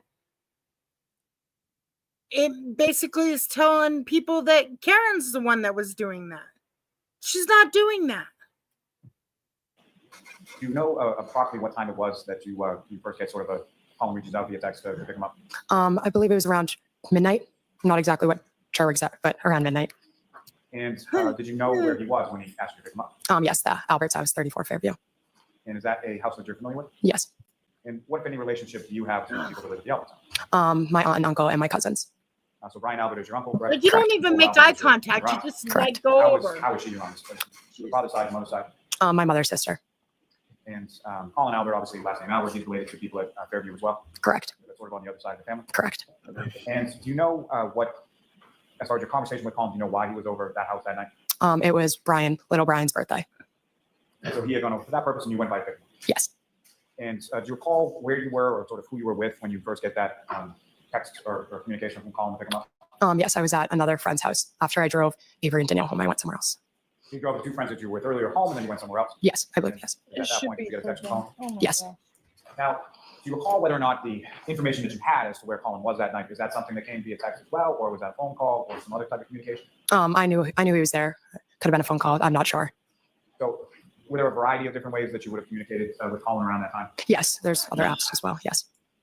I'm sorry, you said through apps as well? Yes. What kind of apps are there? For example, like Snapchat. So you had each other sort of Snapchat information, phone number information, call, text, snap, ribbon, any of those? Yes. Now, when you get that communication from him to come pick him up, about how long a period of time was it from the time that you get the text from Colin to the time that you arrived in the area there? I'm not sure. And you're familiar with that home at 34 Fairview, right? Correct. Place you've been to countless times before, you're related to the people that own it. Correct. And do you recall from where you were coming from as far as how did you come to Fairview? Would that have been on the Chapman side or the Cedar Crest side, or how did you come? I don't remember. And when you get to the home, you obviously park at some point, correct? Correct. And where in relation to the house did you park? I believe in the driveway on the left side. Not entirely sure. I just believe that. And when you arrive, what, if any, communication did you send to Colin? I texted him saying here. And after you texted that to Colin, he comes out of the house, is that correct? Correct. And when he comes out of the house, about how long a period of time was it from the time that you texted him here to the time that he comes out to the home? I'm not sure. A few minutes. And in the area around the time that you arrive on Fairview Road, what, if anything, do you recall in regards to the weather, or what was it doing then? I believe it was starting to snow. Nothing crazy. As far as accumulation, what, if anything, did you observe at that time? Lights on in the house. That's it. As far as the snow was concerned, was it starting to sort of stick to the ground? I don't remember. Do you text Colin shortly thereafter he comes out, is that right? Correct. Do you recall, you're familiar, obviously, as after a couple times now with the house. There were two doors in the front of the house, is that right? Yes. And do you know which of the two doors Colin came out of? No, I'm not sure. And when he came down, he came over to the car, correct? Yes. And you're in the driveway? Yes. He gets into what part of the car? Front passenger seat? Yes, I believe. And from the time that you, so when you leave from there, where is it that you went? His house and then my house. You dropped him off at his house and then you went home? Correct. Okay, Now- Mr. Lally, we're actually going to break here. We have to break a little bit early, but we'll be back at 2. Okay, so I'm going to ask you to sit in your seat and let the jurors go on first, and then maybe you can follow them. Thank you. All rise.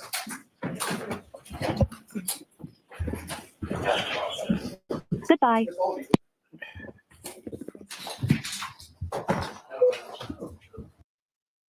Goodbye. Well, we're back. And then how long does she on the stand for? And I'll remind you, you're still under oath. 5:09. All right, Mr. Lally, whenever you're ready. Thank you, Mom. So she's got about an hour. Now, Ms. McCabe, if somewhere. I could take you back just to a little bit from where we had left off. When you arrived at the residence at 34 Fairview Road, you pulled into the driveway, is that correct? I believe so. And obviously, on that date, you were familiar with the types of vehicles that your parents drove? Yes. And did you see any of your parents' vehicles at the home when you pulled in and parked in the driveway? No. And when you got to the house at any point, did you exit the car or go inside the house? No. So you texted him that you were there, you stayed in the car, and he came out. Yes. And when Colin came out to the car, what, if any, observations did you make of him in regard to his sobriety? As far as what, if any, observations did you make? Oh my God. Normal. Didn't seem overly intoxicated to you? No. And I bet he as far was. as his face or features, or from whatever you could see, I bet he was Colin pretty came out. None. drunk. And how would you describe his demeanor when he came out? Okay, hold on. Normal.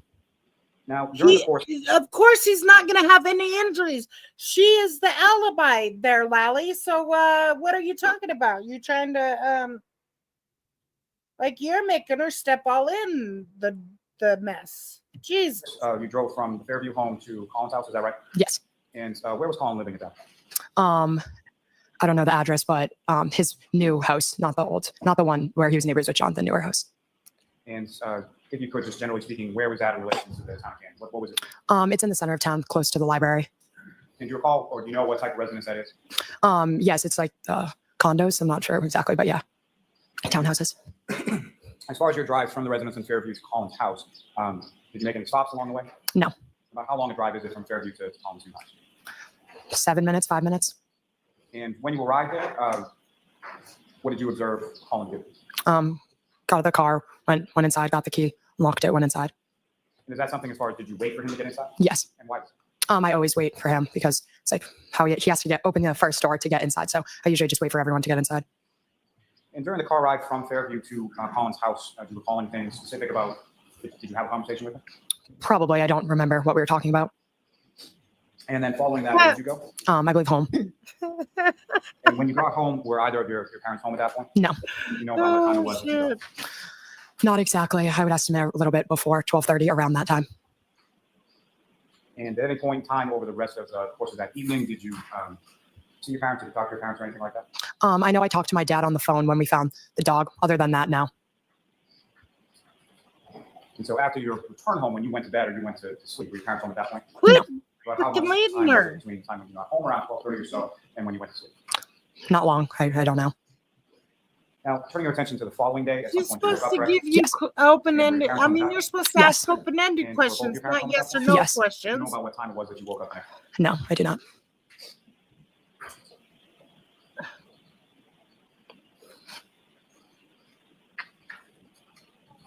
Now, Ms. McCabe, at some point in August of 2023, did you have occasion to meet with some troopers from the state police? Yes, I believe. I'm not sure what time, but on a Zoom. And was that one trooper or more than one trooper or something? I believe 2. I'm not sure. Do you recall any of the names of any of those troopers? Yuri maybe was one of them. I'm not sure. I'm sorry, just wait for that.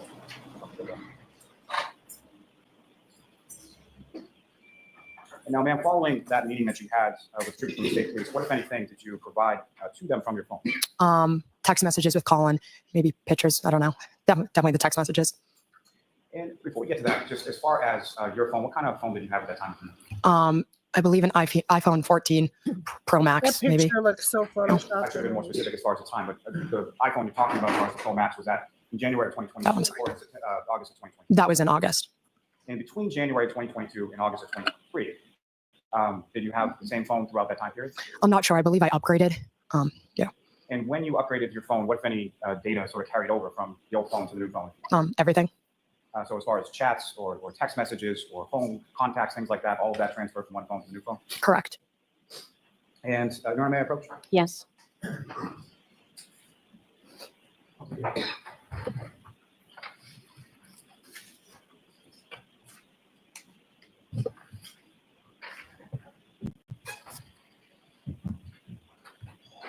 And so first thing I'm going to show you a 2-page document to ask you to take a look at it. Okay.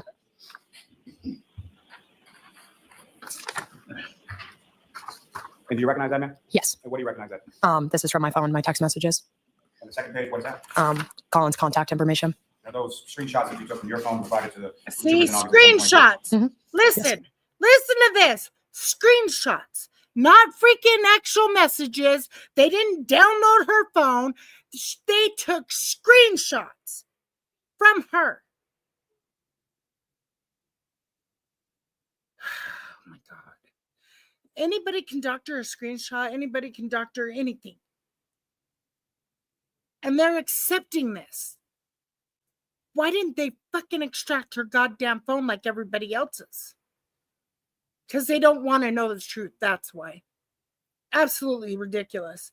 Anytime some freaking cop brings in a screenshot of something, I swear that they didn't take themselves and there's no metadata to back that shit up, I swear the whole case needs to be thrown out. Yes, yes. Mayor Coach General, Yes. I'm also seeking to do this as objection to your Okay, come on up. Bring that. Oh yeah, they got a big objection because they don't. These are screenshots, Your Honor. Screenshots. These aren't what they took. The police didn't take them. The police didn't look at their phone and see them.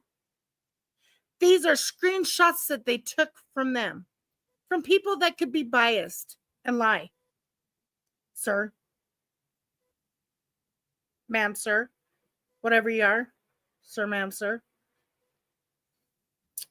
That absolutely mind boggles me. And then they got a picture of the kid, and it looks like it's been photoshopped. I mean, give me a break. You can doctor a freaking screenshot. And all in this evidence. That's why when her her Life 360 data comes into play, she ain't gonna like it because, well, I don't know. I don't know. No, girl. No. The data tells me that you weren't there at that time. Shit.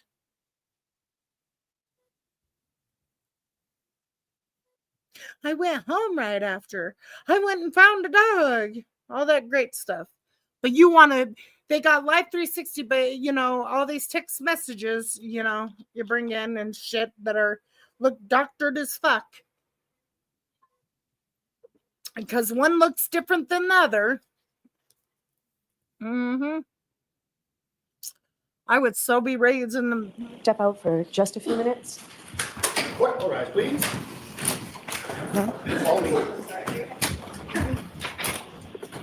I ain't never heard of some shit like that. Ever. When I hear a screenshot, if the cop didn't take it, I'm irritated.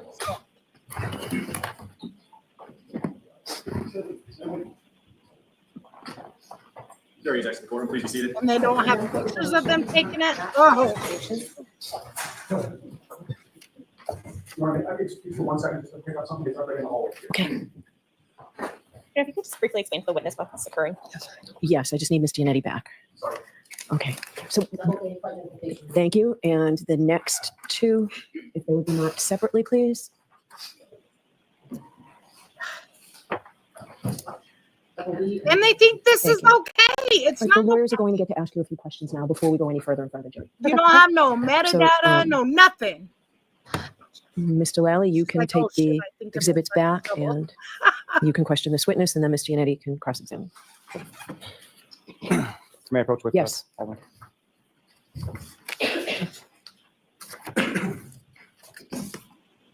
Mr. Cave, with reference to the two screenshots that we were just talking about before the jury left the room, those are screenshots that you took from your own phone, correct? Correct. See. And, as far as the communications contained therein, is it your memory that those are communications that you had with Colin Albert? Why don't you ask her what they are, non-leaded? Yeah, Those that's all she does. He Screenshots, does. as far as the communications, what are they? When were they done? At a later date. Is that what you're asking? Sorry. I'm asking as far as the actual content of the conversations. When did those conversations occur? January 28th. And you were a participant in those conversations? Yes. And as far as the content of those conversations, is it your memory that the content reflected there is accurate as to what the content of the conversations were between yourself And Colin Albert, honestly, the evening of the 28th and and the 29th? truthfully, I really fucking think that her mother, because she's a meddling bitch, when she grabbed Julie Nagel's, the one that's seen the 6-foot blob on the freaking front lawn when nobody else seen it, when she took her screenshots, I think they mixed those two around. I really do, because we have two scenarios where they're being picked up. And I believe that the time that her brother came was the time that actually was the time that she was supposed to come, type shit. I find this very Yes. And Colin Albert was somebody that you were familiar with, correct? Yes. And beyond what's contained within these screenshots, you would have other text communications with Colin Albert using the same contact information. Correct. And how is it that you knew or were aware that the person of contact that you were talking to was Colin Albert? Because it's his phone. With reference to that contact you had in your phone for Colin Albert, had you called that number before? Yes. When you called the number, who answered? How does Colin? anybody know? You guys When you wouldn't let him have texted, the fucking phone. Colin on prior occasions using that contact Nobody information. expected Did you phone. have any? Did you have a text communication? Did you have any subsequent conversation in relation to the content of those text communications? Sorry, can you rephrase that? And I'm not just asking specifically about these. What I'm saying is you have contact information in your phone for Colin Albert. Yes. And on any of those prior occasions when you had texted, that contact information you put in as Colin Albert into your phone. And just to be clear, you were the one who input that number as Colin Albert in your phone. Stop Yes. bleeding. This or any prior occasions when you had contacted via text, that contact Colin Albert in your phone. Following those text communications, did you have any conversation with Colin Albert related to the content of those? Sorry, I'm Do confused. you understand the question? You have to make these simpler. Let's try and get through this more, dear Mr. Lally. At some point during the course of your, how long had you had Colin's contact information? For a while, years. And over the course of those years, had you had conversations related to content in text in person? Oh, yes. And as far as the content that you had texted to that number you associated or inputted Colin Albert, was Colin Albert aware of the content of those text communications? Oh, correct. Yeah. And within those specific screenshot of the text communications from that evening, as far as your recollection of that particular evening, are the times that are associated with those accurate as far as you remember? Yes. And did you do anything to alter the times that are associated with those text communications prior to taking the screenshot and giving it to the state? No. Now turning to the other two screenshots that you took, those are photographs, correct? Did I take them? I'm just asking what they are. Oh, both pictures of Colin. One's with my aunt. The other's just him and some other people blocked off. And do you know when and where those were taken? Yes, they were taken at the Albert's house. One of their sons were coming home from the Marines, so it was like a welcome home party. And when was that in relation to the evening of January 28th, 2019? A few weeks after. And that sort of coming home celebration for your cousin who was coming home from the A Marines. Were you there few for that? weeks Yes. after. Hold as far as on. your, Wait, hold on. Observation of He those said the photographs. next day. is what's Hold depicted upon on. that. I didn't even know that fucking she said that. Wow. Because Chris Albert and Julie Albert said the next day their son was coming home, not a week after. So maybe the photographs, I mean, they were still fucking photoshopped. I don't give a fuck. Wow, that explains. Is that a fair enough portrayal of what he looked like on February 11th? Yes. I know.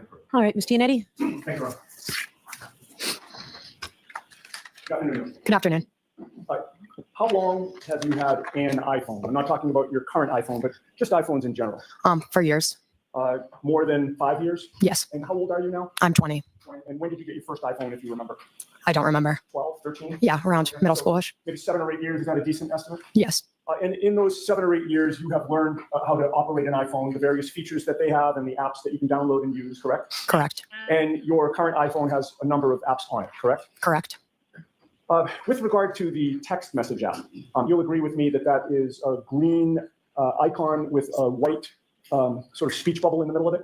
Yes, I believe. And you know that when you click on that, it gives you a list of the text messages. Oh, yeah, I forgot. He brings up that you can change the fucking date on these text messages, too. That is fucking crazy. Okay, let's go. That you're exchanging with people, the various threads, correct? Correct. You know that if you click on a thread, it opens up the individual text messages that you've sent and received to that particular person, correct? Correct. And you know that if you take your finger or your thumb and you hold it on one particular text that's either sent to you or from you, you can do things with that individual text, correct? Correct. You can forward it to somebody else, right? Correct, I believe. In the context of a conversation, you can just reply to that one particular text message, right? Correct. And if you do that, rather than hit the arrow button where you forward or reply, on the left side of the screen, there's a trash can, correct? I'm not sure.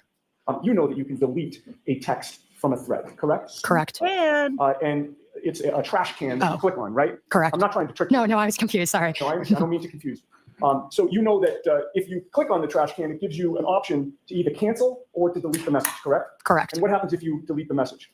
It's deleted off the phone. Okay, so it's gone from that thread, correct? Correct. And somebody looking at a screenshot that you take after you've deleted that message, it wouldn't be evident that that message was ever there, correct? Correct.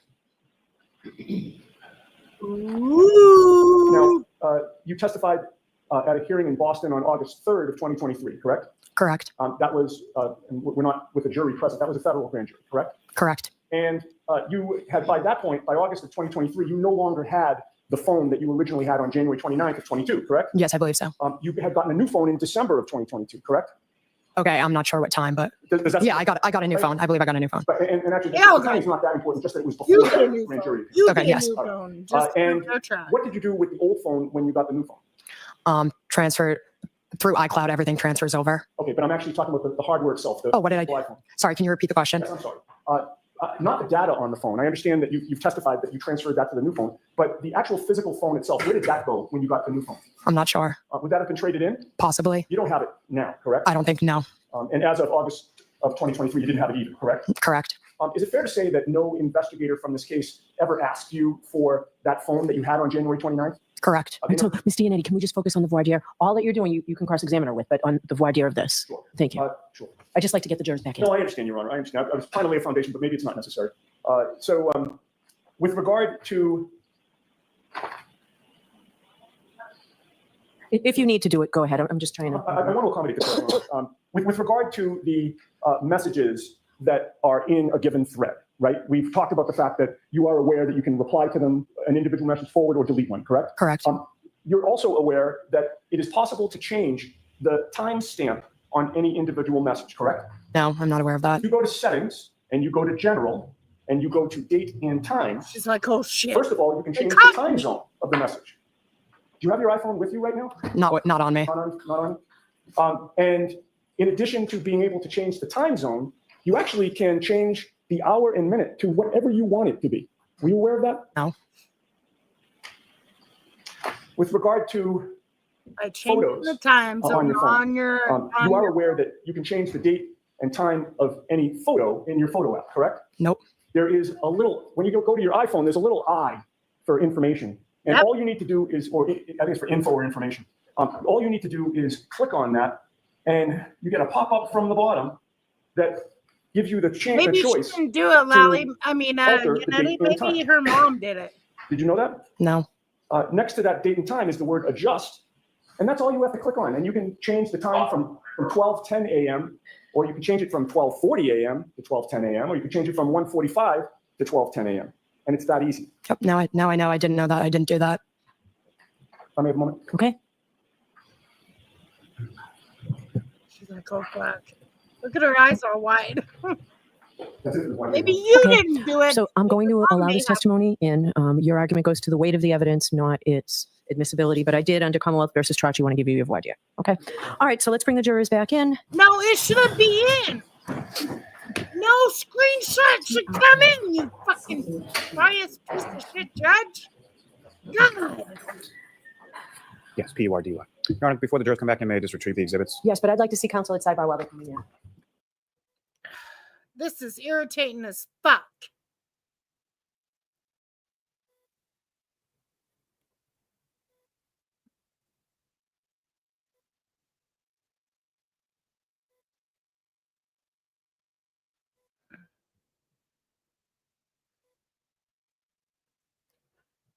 Hunter, I think we should sit. I think you should tell everybody to sit.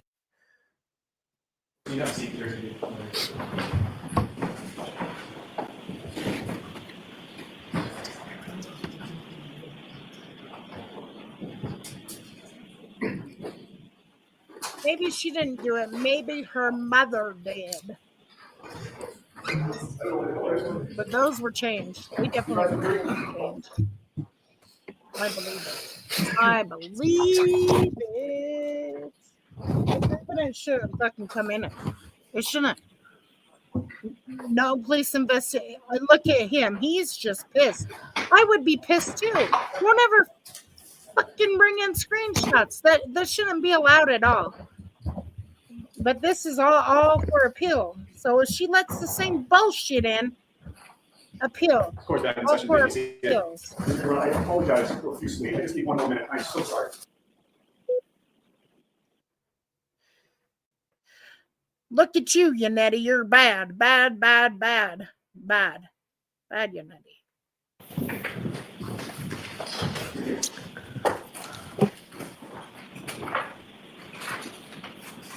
And Mr. Lally, I have an instruction to give if you're going to put in that screenshot. Yes. Okay. Jurors, remember, I've told you this before you consider any electronic communication in your deliberations, you must find first that it is more likely true than not that the person who authored or sent the communication was in fact either Colin Albert or Ms. Allie McCabe. If you do not find that it's more likely true than not that Ms. McCabe or Mr. Albert was the person who authored or created or transmitted the electronic communication, then you cannot consider that communication in your deliberations. So with that, Mr. Lally. Thank you. And Your Honor, the first two pages that's been marked AA, Commonwealth would seek to introduce in a minute as the next exhibit. Okay, those may be admitted. Subject to our conversation. Yes.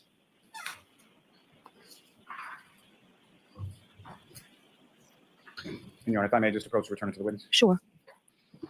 Thank you. Now, Ms. McCabe, with reference to, well, before we get into that, you had an iPhone at the time of January. Weird text messages come in. Like they're And so with respect weird. To, your friend Colin Alberts, as far as his contact information within your phone, who entered that in your phone? I did. And prior to that date of January 28th into the 29th of 2022, had you had phone conversations where you would sort of press the button to call that number and it rang, correct? Correct. And who, if anyone, answered the phone when you contacted that phone number in your phone? Colin. Now, with reference to Colin and the contact in your phone, had you had prior text communications with Colin using that contact that you put in? Correct. And outside of those text communications that you had, did you have sort of physical in-person conversations with Colin in regard to content that was within text messages you have with that content? Yes, I assume so. And specifically on that date of January You 28th asked and the 29th, when weirdest you arrived at questions, the home on Lally. Fairview Road, you texted Colin that you were there. Yes. Oh my God. And after you texted Stop him bleeding that, her. anything happened after that? He responded saying okay, and then he came out to the car. And Your Honor, if I may, with the court's permission, just publish the text communication to the jury on screen. Yes. And I'm sorry, Ms. Gilman, if you could scroll down a bit. Now, what's up on the screen, Mr. Cave, is that what you have before you as the exhibit? Yes. And looking at, there's sort of one side has text and one side has a blue bubble, is that correct? Yes. And if you know who is communicating with who as far as the sort of plain text outside of the bubble? Colin and I? Is that what you're asking? Sorry. What I'm asking is, who's the blue bubble? Oh, sorry. I'm the blue bubble, and he is the gray, whitish bubble. And from sort of top of what's depicted on the screen, you read the text that you received and the time that you received. Yes. 11:54, and then I responded at 11:55. And what did Colin say at 11:50? You can get me now if easier. And what did you Okay, I am driving people home now. And what did Colin respond to that, and what time did he respond? He responded, word, get me after. And if someone could scroll down. See, now she's starting to get shaky. Following the get me after, what if any response did you provide? KK, okay, and here, And here that you texted, what time does that read on the screenshot? 12:10 a.m. And what if anything, Colin responds to the your text? He responded at the same time saying, okay. And so you can take that. May I approach this retriever? Yes.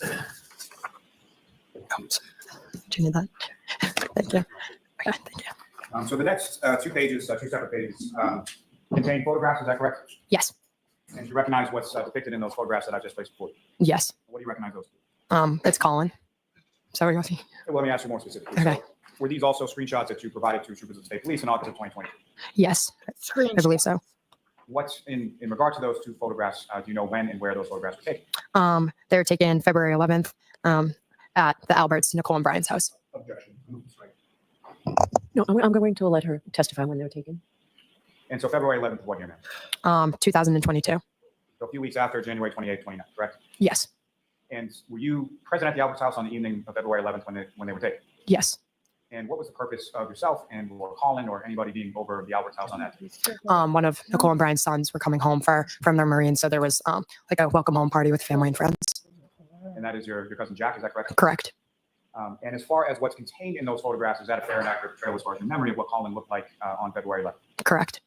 And Your Honor, may I approach again? Yes. Almost seek to introduce in a minute the next two exhibits. Again, subject to our session. Sure. Okay. Yes, those are coming.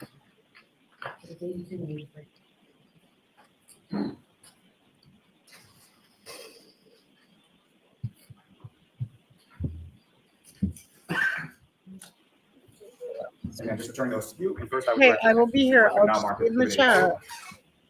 82. Ms. Gilman, with court's permission, may I publish those to the jury's? Yes.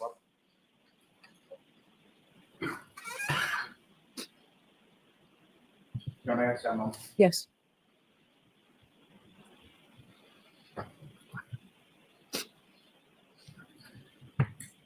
Ms. Gilman, if you could just enlarge that a bit.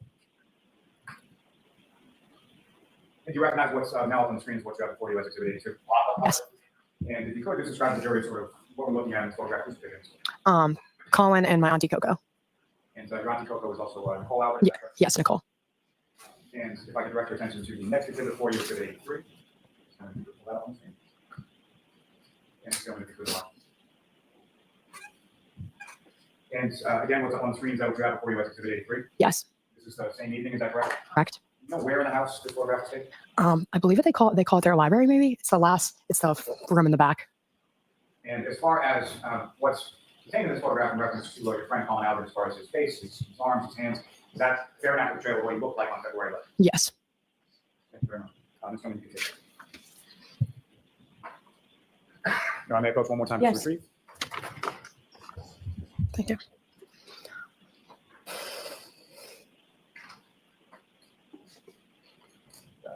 Thank you. I have no further questions, Your Honor. Okay. See you, Eddie. Thank you. Good afternoon, ma'am. Good afternoon. Ms. McCabe, you have known Colin Albert your whole life, correct? Correct. Your mother is Jennifer McCabe? Correct. His mother is Julie Albert, Correct. and her maiden name was Julie Daniel. Correct.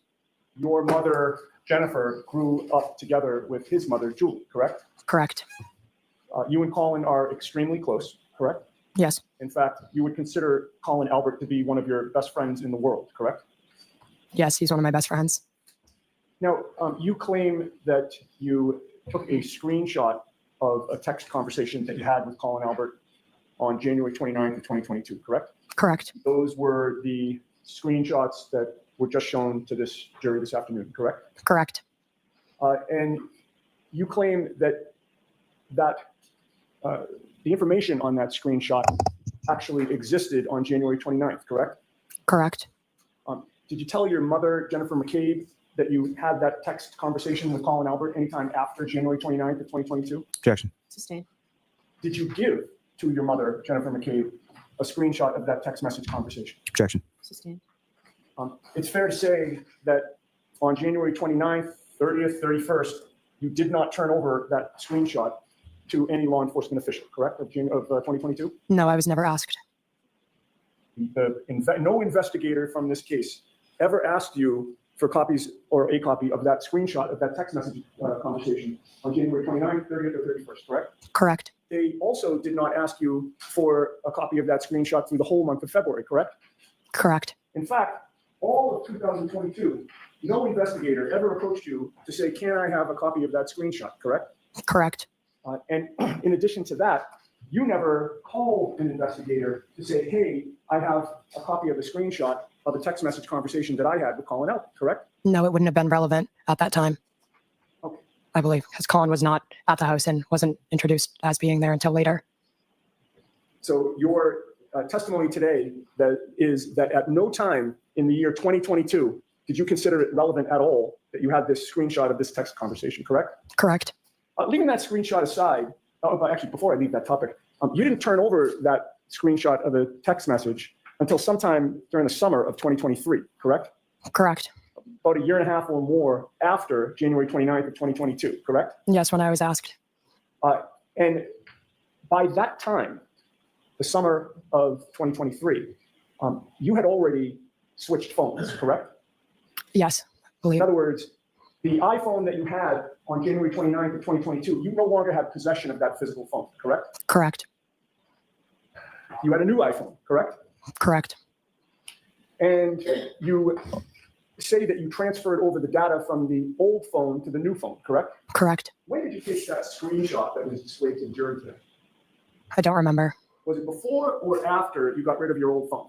I don't remember. So we don't know if that screenshot was from your phone that you got in December of 2022 or if it was from the phone that you had back in January 2022, correct? Correct. That phone that you got in December of 2022, it's now May of 2024. Do you still have that same phone? The phone, my old phone? Is that? No, my question was, I'm not trying to trick you in any way here. The phone that you got in December of 2022, the new phone at that time, is that the phone, your current phone? Correct. Now, before you got rid of the old phone and got the new one, did any law enforcement official, prior to that December of 2022 time period, or investigator from this case ever ask to examine your physical phone itself? No. Did they ever say to you, we would like to do what's called an extraction on your phone? No. And you never gave that phone at any point to any law enforcement official before you got rid of it, correct? Correct. And the first time that you mentioned that text conversation outside your family was August 3rd of 2023, correct? Correct. That was at a proceeding in Boston, correct? Correct. Where neither Mr. Lally or Mr. McLaughlin agreed with it. Objection, Your Honor. Yeah, move along, Mr. Yannetti. Yes.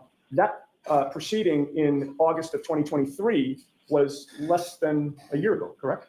We're in May of 2024? Correct. And that was a long time after John O'Keefe was found dead on Brian Albert's lawn, correct? Correct. And that August of 2023, when you're revealing that text exchange, that was over a year and a half after January 29th of 2022, correct? Correct. And leaving aside the screenshot, as of August 3rd of 2023, no investigator from this case, no state police trooper or anybody from the DA's office had ever interviewed you, right, prior to August of 2023? I talked to the state troopers, but I don't know if that was before or after. That was on August 25th of 2023, which is about 3 weeks after your testimony in the other proceedings. Does that refresh your memory? Yes, then after. And Yeah, at that point in time, on August 25th of 2023, you'll agree with me that you were not interviewed at a police station or a state police barracks, correct? correct, Or the DA's office, correct? correct, You were interviewed by Zoom, correct? correct. And you were not alone at that time in your home, correct? I'm not sure. Your mother, Jennifer McCabe, was present, correct? Okay. And she was monitoring what was going on in that interview, correct? Objection. Was that true? I don't recall. Okay. In any case, that too was over a year and a half after January 29th, correct? Correct. All right. Now, I'd like to ask you some questions about, oh, by the way, you've had an iPhone since you were 12 or 13 years old. Correct. And you're now how old? 20. So 7 or 8 years would be a good estimate as to how long you've worked with iPhones? Correct. And obviously you know how an iPhone works, correct? Correct. You know how to reply and comment on text messages, correct? Correct.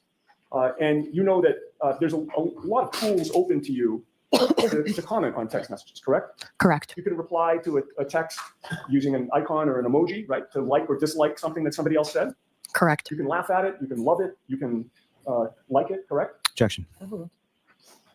Right? Correct. And they make it pretty easy, right? All you need to do is put your finger or your thumb on a specific message and hold it down, and options appear, correct? Correct. And that's where you get the thumbs up, thumbs down, the haha, exclamation points, question mark, etc. Correct. And you also have other options, which is down the bottom, there's a kind of a curved arrow where if you click on that, you can forward the message or reply to a specific message, correct? Correct. And on the left, there's a trash can, right? Correct. And what happens when you click on the trash can? It will delete the message from your phone. And it's your testimony that with regard to the screenshot that we saw, there are no deleted messages in that conversation, correct? Yes. However, you would agree, as you've already testified, that if a message had been deleted from a screenshot, we'd never know, right? True.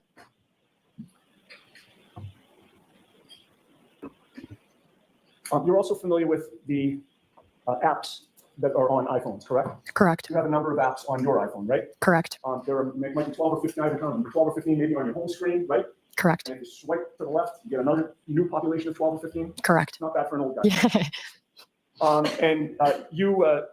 You use apps like Instagram. Correct. Snapchat is a popular app. Correct. And probably to your detriment, but Life 360. Correct. All right. That's been an app in the McCabe family for a number of years, right? Correct. Yes. And it's in your family anyway, and probably a lot of families, it's mainly used for the parents to keep track of their kids, right? Correct. And in order for Life 360 to work, you have to have your location services on, and somebody else has to have the app and it's in the family, correct? Connected to you? Correct.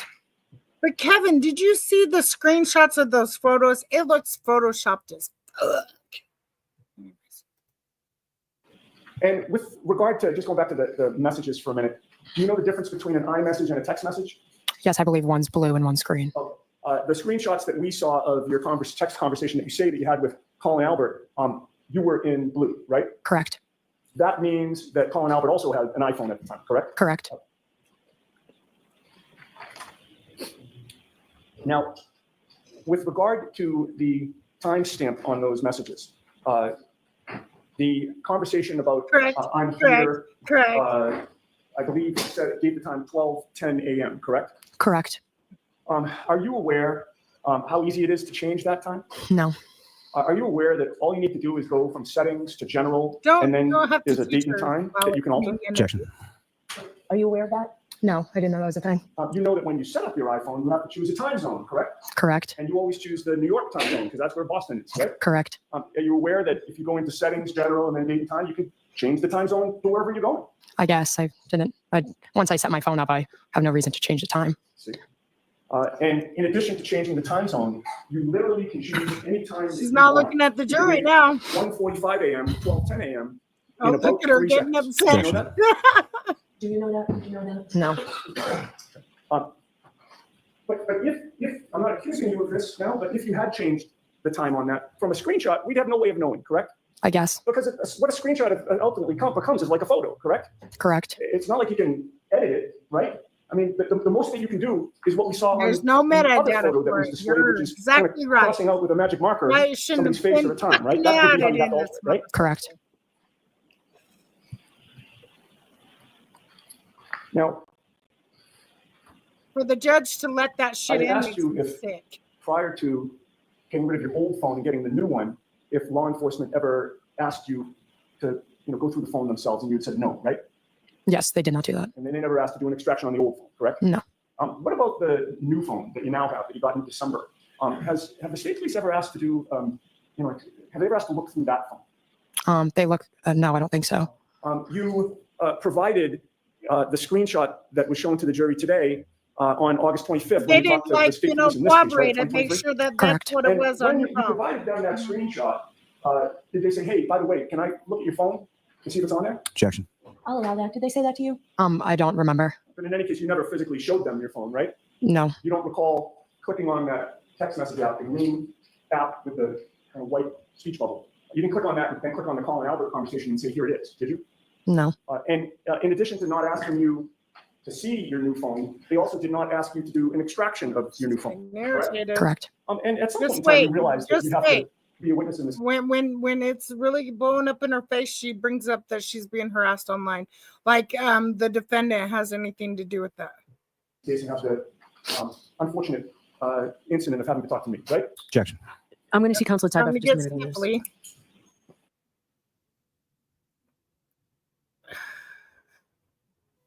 No, keep the camera on her, motherfuckers. Shit. Keep the camera on the fucking witness so we can fucking see their goddamn reaction when they walk away. You brats.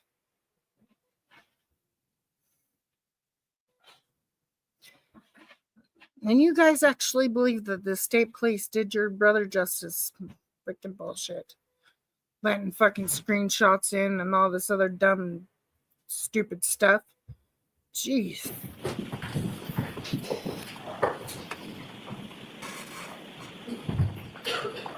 Okay, and just to wrap this up, to this day, no extraction has been done on your phone, correct? Correct. Nope. Now, when you had that Zoom interview on August 25th, you told the trooper that you drove Colin straight to his house after you picked him up on January 29th, and then you went straight home, correct? Yes, I believe. And you have previously testified back in August of 2023 that you believe you dropped Colin Albert off at his home at around 12:15, 12:20 or so? Correct. And when you left, by the way, you're very familiar with 34 Fairview, right? Correct. That's family, correct? Correct. Been over there many, many, many times, correct? Correct. And you're familiar with the neighborhood in terms of the streets that are around there, right? Correct. And you've lived in Canton your whole life? Yes. Yeah. When you were a baby, you were in Stoughton? Yes. Basically, you're a Canton girl. Okay? Yes. And can you tell the jury the route that you took home from 34 Fairview, or actually, strike that, the route that you took to Colin Albert's house when you left 34 Fairview on January 29th? I don't remember specifically, but I would believe I drove up Fairview, then sorry, I don't know the streets. If I suggested to you that the street closest to 34 Fairview was Cedar Crest, and the one on the other side is Chapman, does that refresh your memory? Yeah, so Chapman, Okay, so I you believe. went up and gone to Chapman and taken a right or a left? Really bad with directions. Girl, when I got there, I went to the you're center of town, not- his house. you're I not bad don't with know getting specifically which screenshots, way. right? I'm trying to think of it. I can't picture it. Yes. Oh no. Oh no. Let me just start licking my lips. Are you familiar with Washington Street in Canton? Yes. Would you have wound up on Washington Street? Yes. All right. And you're aware that the Canton Library is on the corner of Washington and Sherman Street? Does that make sense? Yes. So you would have passed by the library? Yes. Now, with regard to whether you went straight home, did you, by the way, when you went home, did you stay there Yes, I believe so. for in the rest of the night? Yes.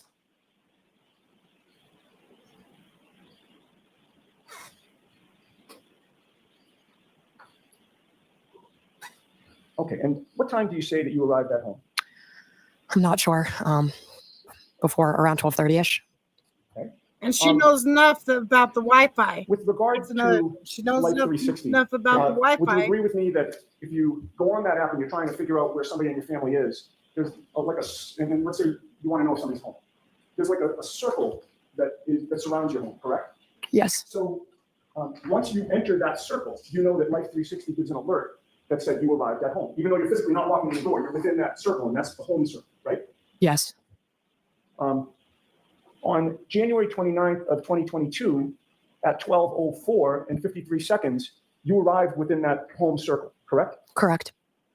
And then at 12:06 and 55 seconds on January 29th, you left that home circle, correct? Correct. And then on January 29th of 2022, at 12:23 and 14 seconds, you completed a 7-mile drive where your top speed was 42 miles an hour. Does that make sense? Correct. And then you left home on January 29th of 2022 at 12:23 and 14 seconds as well. And what that probably means, reading between the lines, is that you entered that home circle, but then you didn't go home. You went through the home circle and completed a 7-mile drive somewhere, right? I guess I thought I went home. Objection, Your Honor. Okay, I'm sorry, I didn't hear your answer. I believe I went home. Okay. I was completing my drive at my house. All right. But at 12:26 a.m. on January 29th, you left home again, right? Objection, Your Honor. Did you leave home? I don't know. I don't remember. All right. And at 12:26 a.m. and 12 seconds, you arrived at the Canton High School, correct? No. On January 29th of 2022, at 12:26 and 55 seconds, you completed a 1-mile drive where your top speed was 43 miles per hour, right? I don't believe so. And then at 12:26 and 55 seconds She's on not January gonna- 29th, she's you not left gonna admit Canton it. High School and arrived at home on January 29th of 2022 at 12:29 and 28 seconds, correct? I do not know. And then after arriving home again on January 29th of 2022 at 12:29 and 29 seconds, you completed a 12-mile drive on January 29th of 2022 at 12:31 and 22 seconds. Did you not? No. And then you left home on January 29th of 2022 at 1:08 and 15 seconds, right? I don't believe so. And ultimately, you went through the home bubble and the Canton High School bubble, and you arrived at Canton High School on January 29th of 2022 at 1:28 in the morning and 8 seconds. Can I see what you're referring to? Sure. She's like, oh May I shit. approach on? Yes. You probably don't need these, right? No, I'm good. It's your Life 360 app data. That was from your mom's fucking phone when they extracted it, girlfriend. Okay, and to make it easy, I mean, you can read the whole thing, but where That it the says- feds got. Not because Record these 16 is what I officers just are asked about, but pieces feel free to of read the whole shit. thing. Thank you. And They if you allow need silence, text you can also look at messages me when and you're shit done. in.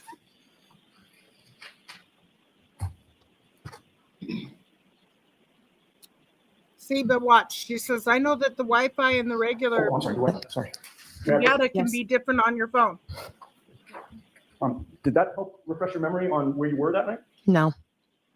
Do you still dispute that you went straight home and didn't leave there? Objection. Sustained. And finally, we getting just, all I just asked itchy. you about arriving at Canton High School on January 29th of 2022 at 1:28 and 8 seconds. You arrived at home within that home bubble on January 29th of 2022 at 1:30 in the morning and 26 seconds, correct? What time did it say I arrived at high school? 1:30 in the morning and 26 seconds. And what time did it say I arrived at high school? The high school was 1:28 and 8 seconds. It wouldn't have taken me 2 minutes to go from the high school to my house. I'm confused. With regard to the high school was also one of the bubbles, one of the areas where you could be, right, on Life 360? No. If I may. Yes.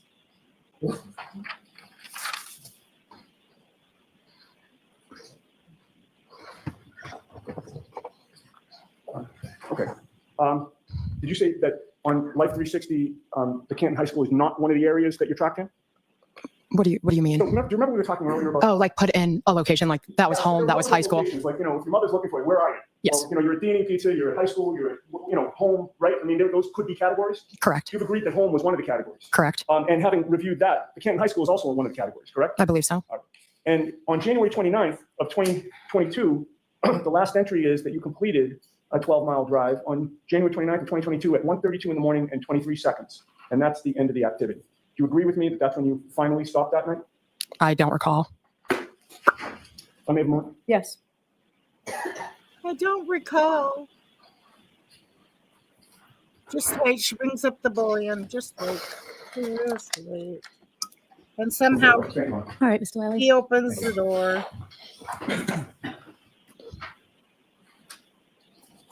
Somehow Now, he Mr. opened the Cade, door. With regard to, did you get rid of your prior iPhone or did you upgrade your iPhone? Upgrade. And that would have been in December of 2022, is that correct? Yes, I believe so. Yo, it's still getting rid of it. Yeah, probably. And that could have been present as far as getting a new iPhone or upgrading your iPhone? Yes. Now, as far as any of the information that you were shown as far as the screenshot, did you in any way, shape, or form alter or delete any of the content within that text message from January 28th Paying to the 29th attention now. with calling out? No.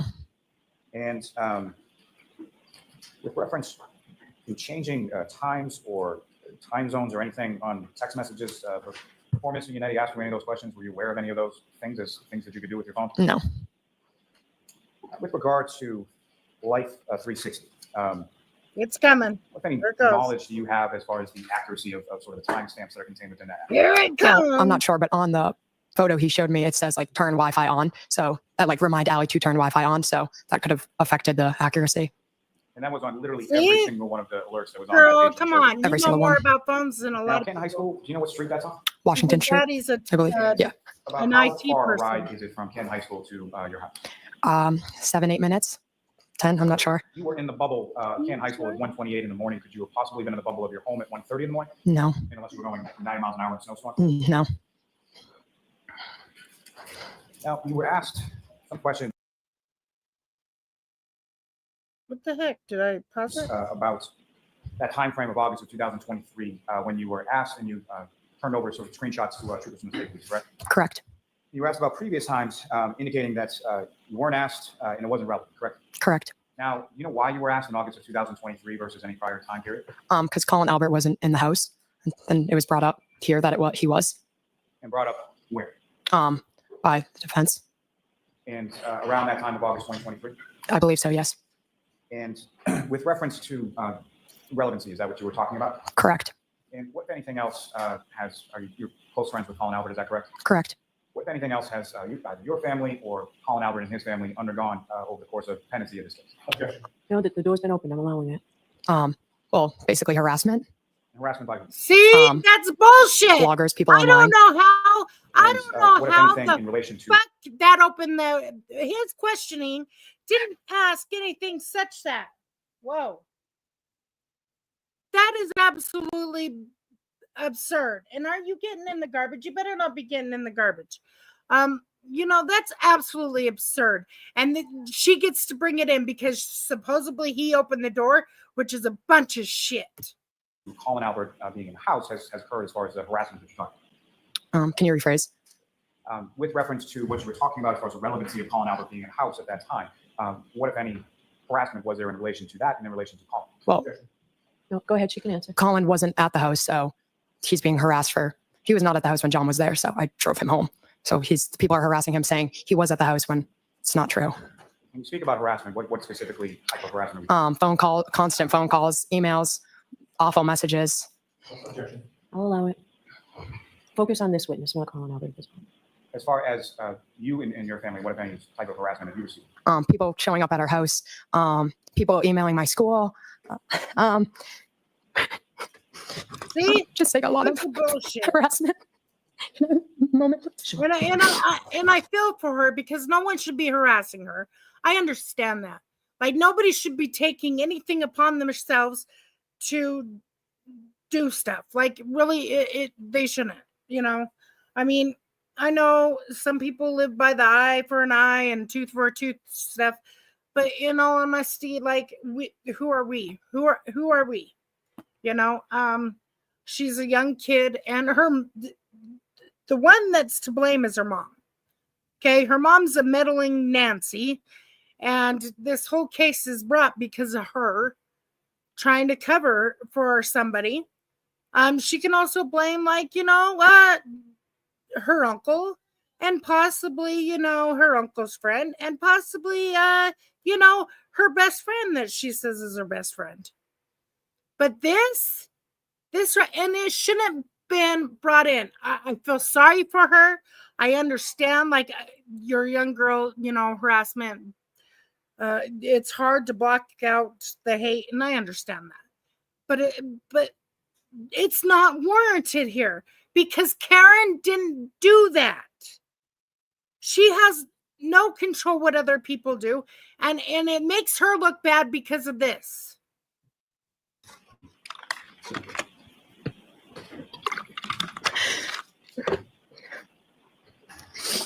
Okay, I'm sorry. I have something too. And how long period of time has that persisted for? Very long time. Thank you. I have no further. All right, Ms. McCabe, you all set. That was absolutely. Your next witness, Mr. Lally. Yes, on call, we'll call Colin Albert to the stand. Okay, we're gonna do Colin Albert tomorrow. But that was absolutely ridiculous. Also, Karen trial 2.0 is underway. Also, they have 2 jurors seated. They called in 92 people today. Mostly all of them heard about this case.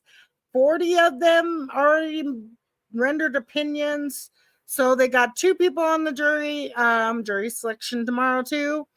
I'm just not covering that court coverage because they're all they say is, oh, she's accused of blah blah blah, she's presumed innocent, yada yada yada. It goes down the names, make sure like you have no biases, stuff like that, you know what I mean?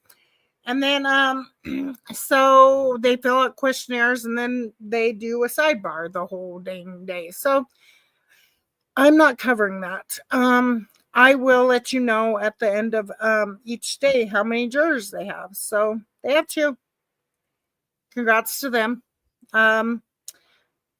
Maybe we'll start next week. Maybe we won't. I know last trial it was a week, like the full week. They got the jury. So I don't know if they're getting how many they're getting. I know that you need 12, but they get like 4 extras or whatever. But yeah. So tomorrow we'll finish out Colin Albert, and then I think it's Carrie Roberts, which is the other girl that was with Jen McCabe and her and Karen when they found John O'Keefe lifeless on the other cop's lawn. So anyways, all right. And yeah, I appreciate everybody for being here. I'm on the road to 1K. It's a slow process, but I'm going to get there. I really am. I'm going to get there, and I'm going to be able to be monetized by the end of the year. I'm going to get there. Also, tomorrow during the day, I think I will do a reaction video to Melly, YNW Melly. He went to court today. And so, yeah, I'm going to do a reaction to that. Also, I may not, depends on how I feel. I may be covering Lori Vallow tomorrow. Because she is representing herself and she's a whack job. And so it should be great fun.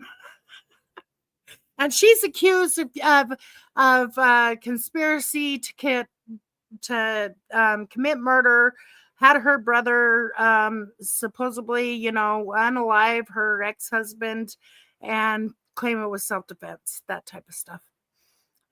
So yeah, she does court tomorrow. So I may do that just because I like shit shows, and shit shows are fun to watch.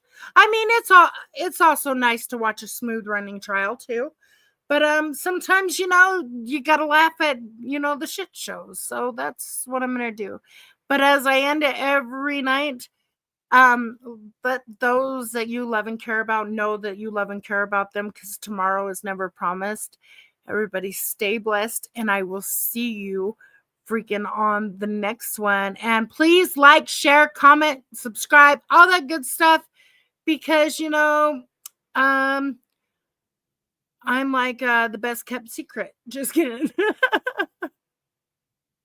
But I appreciate you all. Thank you, everyone that came in, supported, all that great stuff. I really do appreciate it.